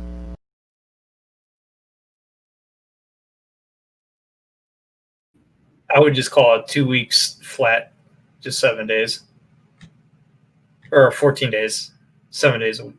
So the way they say that the jumps take 7 to 10 days, but because of the half, like a single parsec, and when it can cover 2, they just say around. You could just call it an even 7 for each jump, and it takes the flex out. But I understand why you're asking, because I just broke that rule when you guys came here.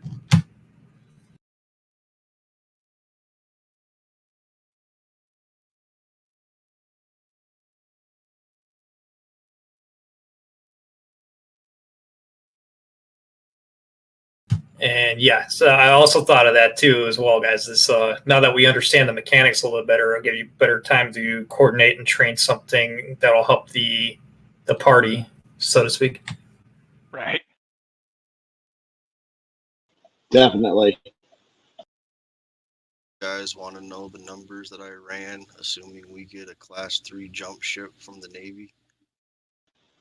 Run it. This is a straight shot. This is not including any detours to drop off any illegal activities. I just want y'all to know what we're looking at before we start talking about that. Weiss to Elby, or sorry, Olympia to Weiss, we are talking 8 jumps between fuel and life support supplies. That's going to run us $25,000. Well, it's good that we're Weiss not to going to Weiss Albee. then. Wait. Run that by me again, because I've only got 4 to Weiss. 4 jumps to Weiss. That's 7,000. That's 7,000 in fuel, plus the 3.5 weeks of air support or life support. Life support for per week on our ship is 4,500. Is that regardless of passengers? No. It's if we have passengers, we have to add more for life support. Okay. That's just for us. That's just if there are 6 people on that ship. All right. So sorry. So 7 a week, you said? No, 4,500 a week for life support.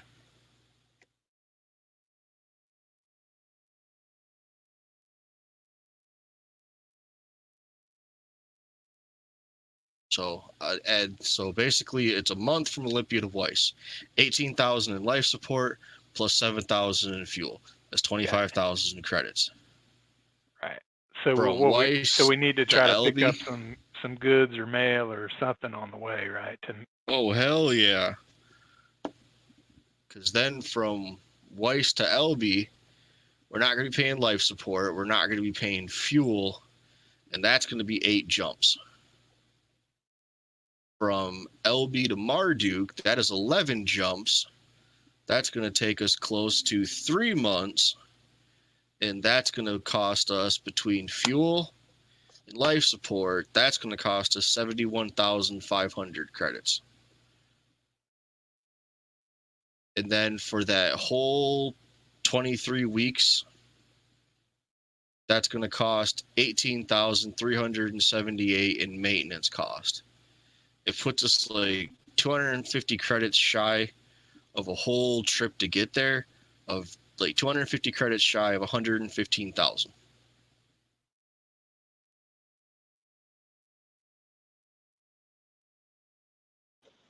This just got super complicated.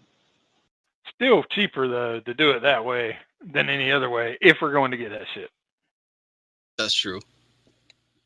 Or we give up on that ship. We still need to make some money.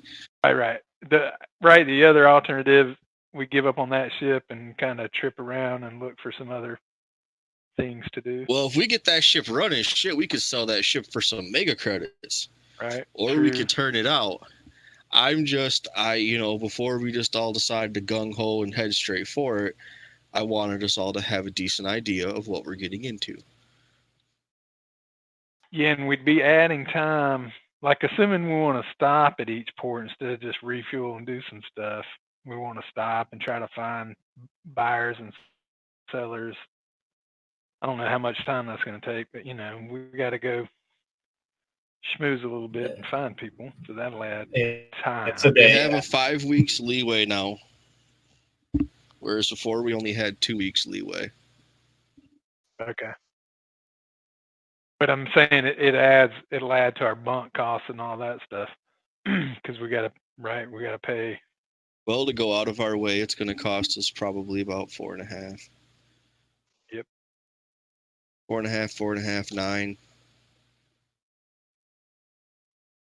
Well, But no, then, it's really so, only, but then 4.5 what is kind of? really only going to be out of the way. 4, 5, 6, 6,500. It's going to cost us 6,500 credits to go one jump out of our way. So if we're not making 6.5 grand to go one jump out of our way, whatever we're doing is not worth it.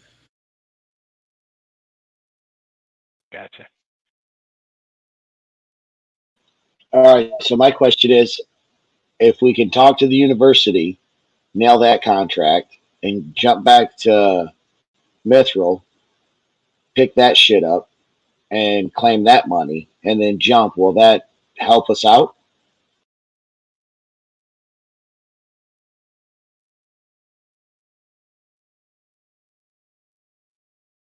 Or will that be going too far out of our way for the jumps?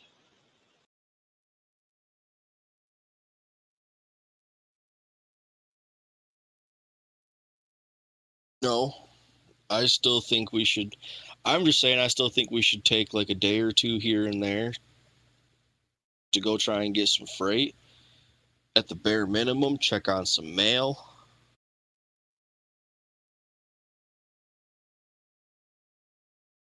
I just think, every now and again we may come up short. We may not be able to, find a haul going our way, find passengers going our way. But I definitely think it's worth a day or two to try. So you're saying skip the capital ship, and then we just take the high and dry the whole way? No. We still have 11. We still have 13 jumps, or not including the Navy. Oh, okay. Yeah, no, I'm good. Yeah, I definitely get that. We still got to pay for the money to get to where we got to go. Yeah, I'm down for that. Yeah. We got 4 jumps to go from Olympia to Weiss. Well, I was just wondering We're if not we going to jumped to Weiss. We're Mithril to going to pick up Grow. some quick cash. Well, the way to grow, is it? Should we swing by Mithril and pick up that easy money? And again, I mean, I'm just throwing it out there. I thought Weiss was where Grow's the closer. capital ship was at. Yeah, as Skagen was playing with the map, he did find Groat. It was a Class A, and it's closer. If we do that, we wouldn't necessarily take that trip outside of Imperial space. It would also save us some of our own, 2 of our own jumps.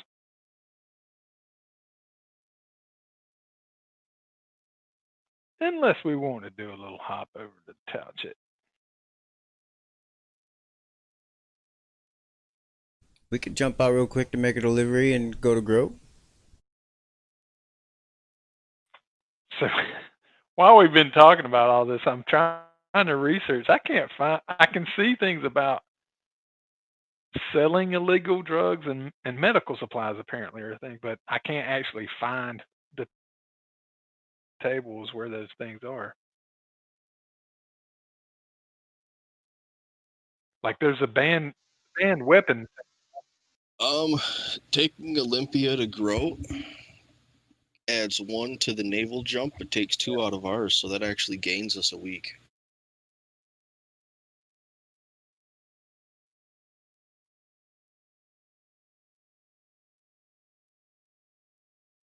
We could even stop at Mithril on the way. I mean, it's only one jump in Imperial. We have to go either way if we were going to make a delivery.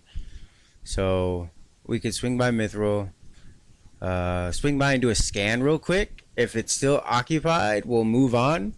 But you know, if it seems to be clear, you know, I mean, hopefully the ship's still there because we don't know who was there. We don't know if they were there to fix their ship and get out of there, and it could be their ship, and they could be really mad that somebody really messed it up.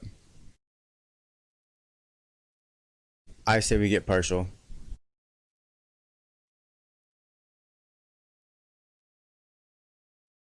Man, I really want to go back there to get that 25,000, but Yeah. We don't even know what partial is Yeah. yet. We have like I exact know, but if- location.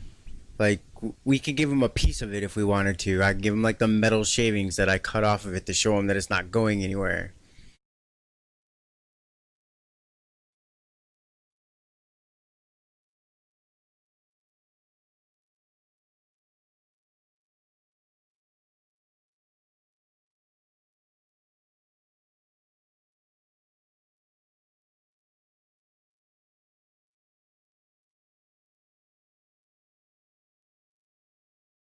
my You only got problem is to head back there and to come back empty-handed is 2 weeks and a $12,500 loss.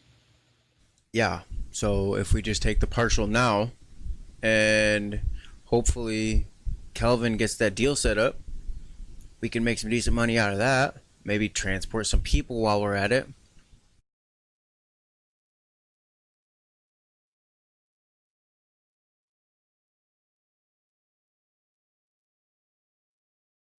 You know, I'm on our down way for back. that. Yeah, on our way back to the can- starport, there's always people standing out there who need a ride.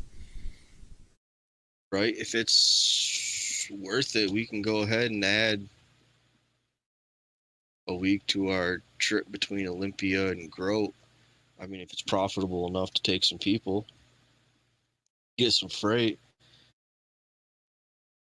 We haven't even gone and checked the postal supply. We may get lucky and may get a mail curry. That's right.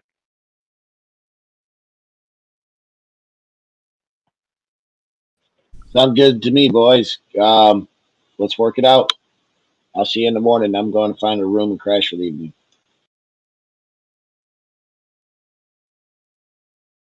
Because I take it we've been drinking and having a good time for a while now. Yeah, I think Tommy set up a whiteboard there in the bar though. Once you get to know Tommy, you know he has like this little pocket whiteboard that he keeps everywhere.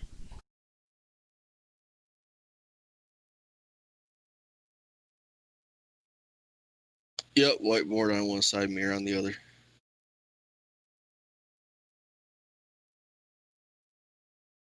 He's pretty organized for an old drug addicted alcoholic rock star. I'm kind of impressed.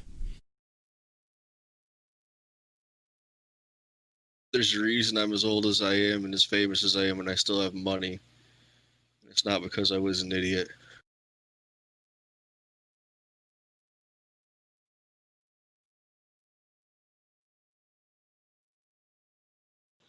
Hey, DM, where's the table at to buy some stuff like rifles, gear, small things like that? Oh, I just say it's whatever the tech level of the spaceport you're in is what you have available on the items. Does that make sense? So let me give you Olympia.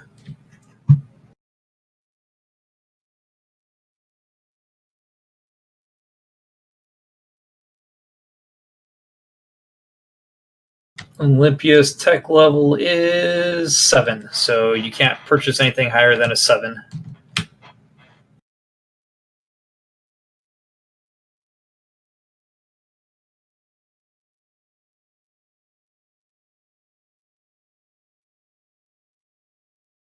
Don't know if that's the correct way to do it, but it seems like the down easy way to do it. Question, this is to the crew. Have we decided what we're doing with our 4 staterooms? Are we hot swapping, or what are we doing?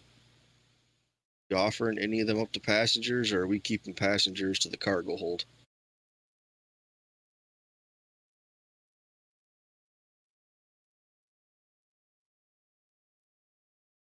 Danielle would offer her bed to like a mother and child if we picked one up.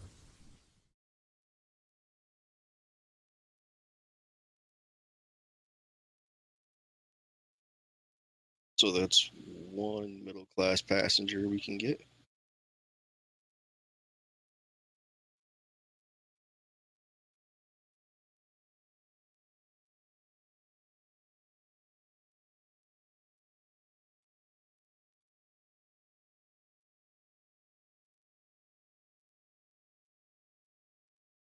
Rest of us are bunking 2 to a room.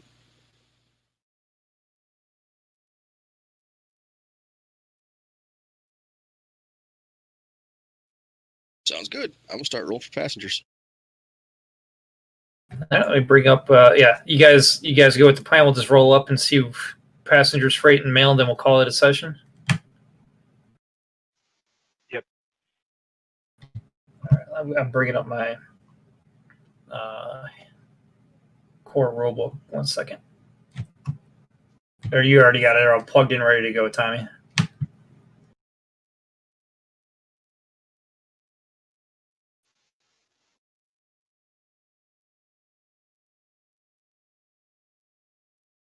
Yep, if you got the PDF, it's page 207. I just need to figure out which is higher, my broker corrals or streetwide.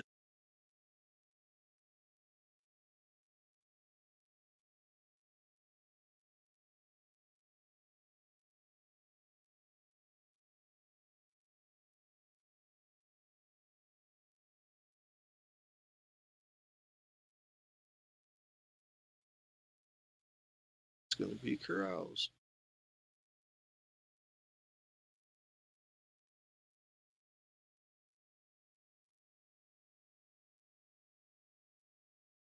I know because you already asked, but I'm going to say it out loud so the guys or whoever's interested in how this works. You're going to use your carouse. This is going to be your skill. You're going to be rolling for high passengers or low passengers. Actually, I'm gonna be rolling for a middle and a basic. Middle and basic.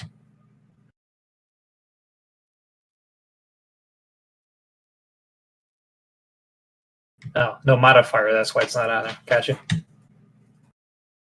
right, world population. It's a 3, so no modifier for that, right? Is that how you read it? Yep, for middle, there's no modifier. World population, no modifier. Starport, Port, no yeah, modifier. yep. Zone green, 0. Yep. And my corrals and broker both have a 1 base in the skill. -2 because that's what my highest chief steward level is for jack of all trades, which averages out to a dice modifier of -1 to go on that passenger traffic. All right. Are you reading it as a 2D roll? Yep. Yep. Okay. That's pretty much how I get it now too. Good Lord. Okay, so that's 3D passengers, right? Yeah, we can only take 1. So I'm hoping, out of all the people that we find, I'm hoping that one of them is traveling alone. That would be for the medium passengers. Okay.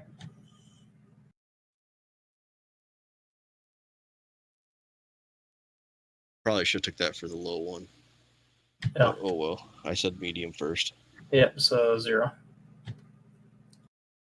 Or no, 2 is 1D. Sorry. Or sorry, I meant basic because we're not cryogenically freezing anybody. Don't say those words in front of me.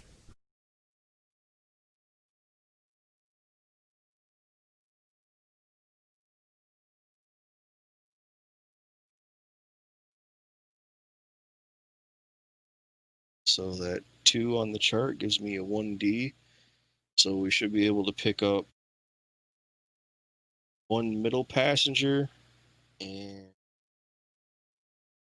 5 basic passengers. And I will let you, as the DM, decide how many jumps they want to go.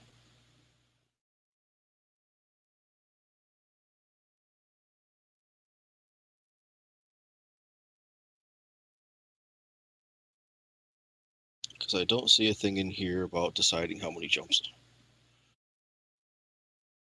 So I would interpret that as you're advertising your destination, and this is what you're able to get.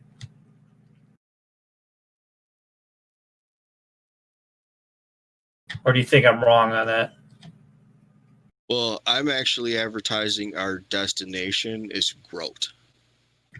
Right. And then from there, then I would figure that's how you seek your passengers based on your destination. Right. And then So, my passengers are probably, if they don't want to go all the way to growth, then it would be somewhere along the lines like of, smog. all right. Yeah. Right, like, well, this guy wants to get dropped off here, this guy wants to get dropped off here, kind of BS. I see. No, I'm going to make it just a flat, was that 3 parsecs? They're all going to grow. All going to grow.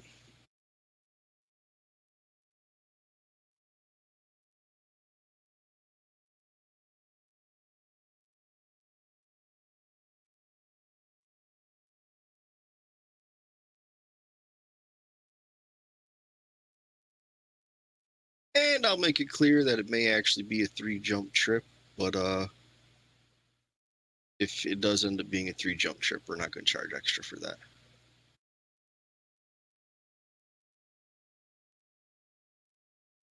I don't think we decided whether we're taking a side route and doing some illegal activity. We haven't found out what we're gonna make off of it if we do it yet.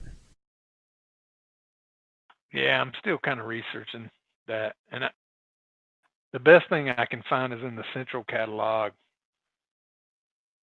pages 5 and 6. I'm trying to read through it. But it all seems kind of built around weapons more than other things, which is fine.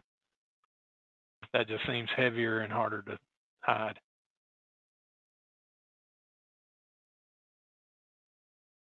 Gotcha. All right, I'm going to look for some freight now.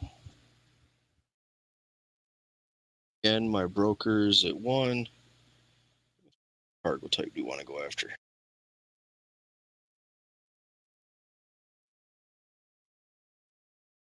Yeah, it says you do roll it 3 times, 1 for incidental, minor, and major.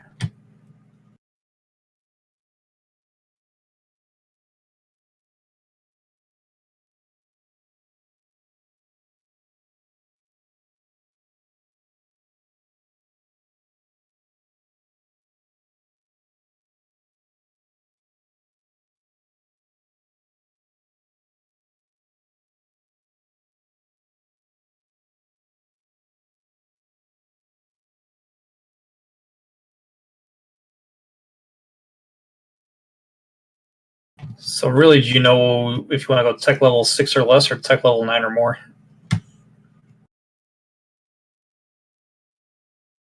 Well, we're at tech level 7, aren't we? So that's what I set the modifier as. So I got a broker be a 0, yeah. Going for major cargo gives me a -4. World population of 3 is nothing. Starport C, nothing. Tech level 7 is nothing. Zone green's nothing. So my dice modifier for major cargo is a -3. Okay, go for it.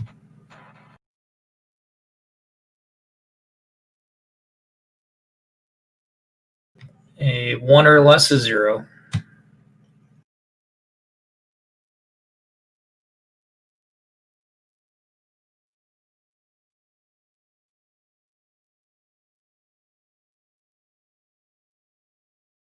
It's for minor. 3D.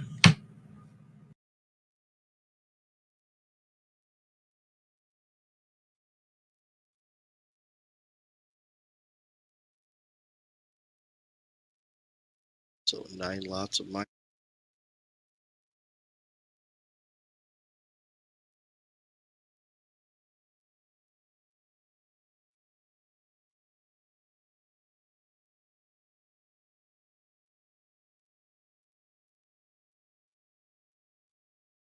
Alright, rolling for incidental.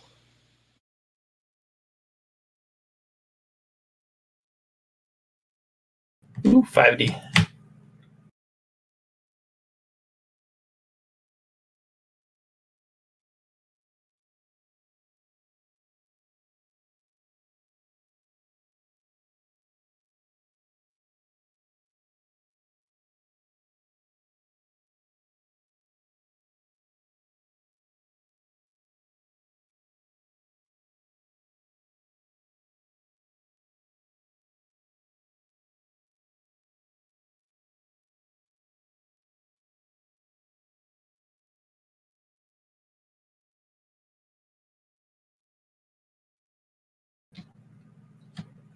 And then, Alright, none of them rolls give me anything as a dice mod on mail check from my freight, but our ship is armed, which gives me a 2. We do have a rank 2 naval scout. Sorry, naval rank. I have a 1 social standing. 3. Okay. 5. Gotcha.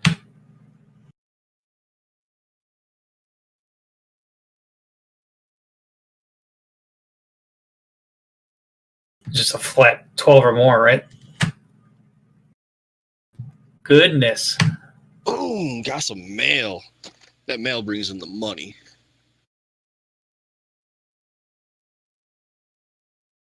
Nice. So just a single 1D container?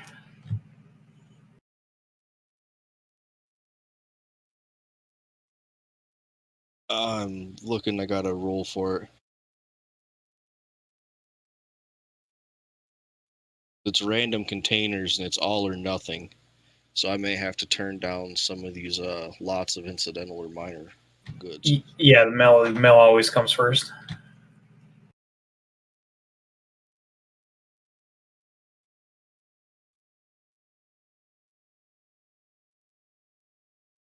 The way I read it says there will be 1D containers available for transport. Yep, just got to that part too. Okay, yeah. That's a lot. That is a lot. So was that 125,000? 5 containers.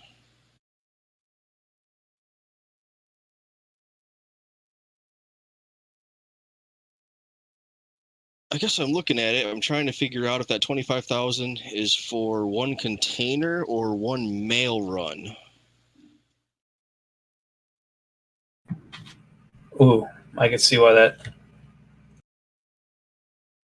Mail containers take up to 5 tons of space. You pay 25,000 for transporting the container. There will be 1D containers available. You got to be all or nothing. I think it's 25,000 per container. You rolled 5 containers, and that's 25 tons of space that takes. How much space do we have? That is a great question. Yeah, you may roll too high. You oversold our ship. Yeah, cargo's at 12. At 12 tons? Yeah, for a scout courier. Yeah, we can't take it. Yeah, because it's all or nothing the way it's offered. I didn't oversell us. I just showed up and they had that much ready to go. So we can't take. Damn it. No, you guys Can't take anything. On a 12 or higher, you could do mail, but you have to roll a 1 or a 2 on the success. Otherwise, you can't take it currently with the high and dry. If we had 2 ships, we could do it.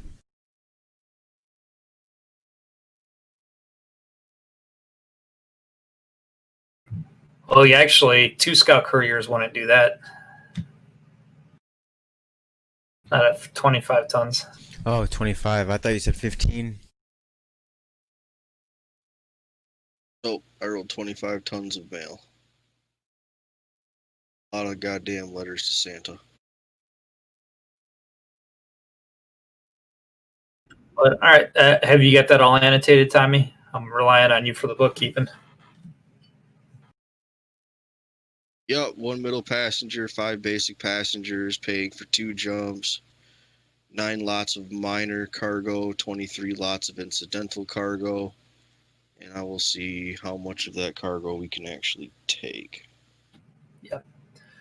All right, and then so I don't bore everybody else to tears on this, I'll start wrapping it up. On the Discord chat, you guys can see I pinned the link. Dread made it for us, the share drive. In there, Tommy has an Excel sheet he's using to track all finances, so it's transparent, or doing his best. We'll say that. I don't want to say you got 100 without. I don't know. Maybe Tommy might be skimming. Who knows? If he's skimming, I don't want to deal with it. It was enough. I was like, yep, okay, spreadsheet. For real. You can double check all my shit if you want to, but you got to do as much work as I do, and they're just like, just give me the fucking check. Just give me the check. You're entitled to whatever scam you pull off, man. And then I put a bunch of PDFs in there that I picked up on Drive-Thru RPG.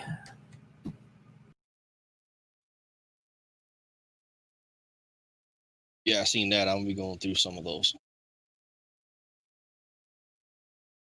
And then that's it. For those that are new, I know you guys all run with me on my Adventure League stuff, but the way I do campaigns is I just try to link published material together and tie it in for your characters. So unfortunately, we ran out of March's campaigns. Only had 2 published campaigns, and they were advertised as a good introductory. So that's why I went that way, but I didn't know they were going to go by so fast. I thought they were going to be more like a D&D hardcover campaign adventure. But the Sindel subsector has 7 published adventures, so this will easily get us through the end of the year. That's the biggest reason for the relocation. And then having not addressing everybody's hooks yet, actually backgrounds, etc., made it easier for me to tie it all together. That's all right. I'm hiding from my background. She's fucking crazy. Yeah, it's ping me if you guys feel like it's an opportune time though to take advantage of your background. I know we got a lot of stuff, character background we could hash out. I will do so because there is one of my background people that I'm going to get a hold of. And then if you guys got nothing for me, I don't have anything for you. I do want to talk to Josh if you got a minute, man. Yeah. Yep. All right, I'm off to research smuggling, but so far Okay. It seems a lot more straightforward just to do what we just did, honestly. Yeah, let me know what you come up with for smuggling, because I don't mind adding in another week to our jumps if it's profitable. So Right. if you come across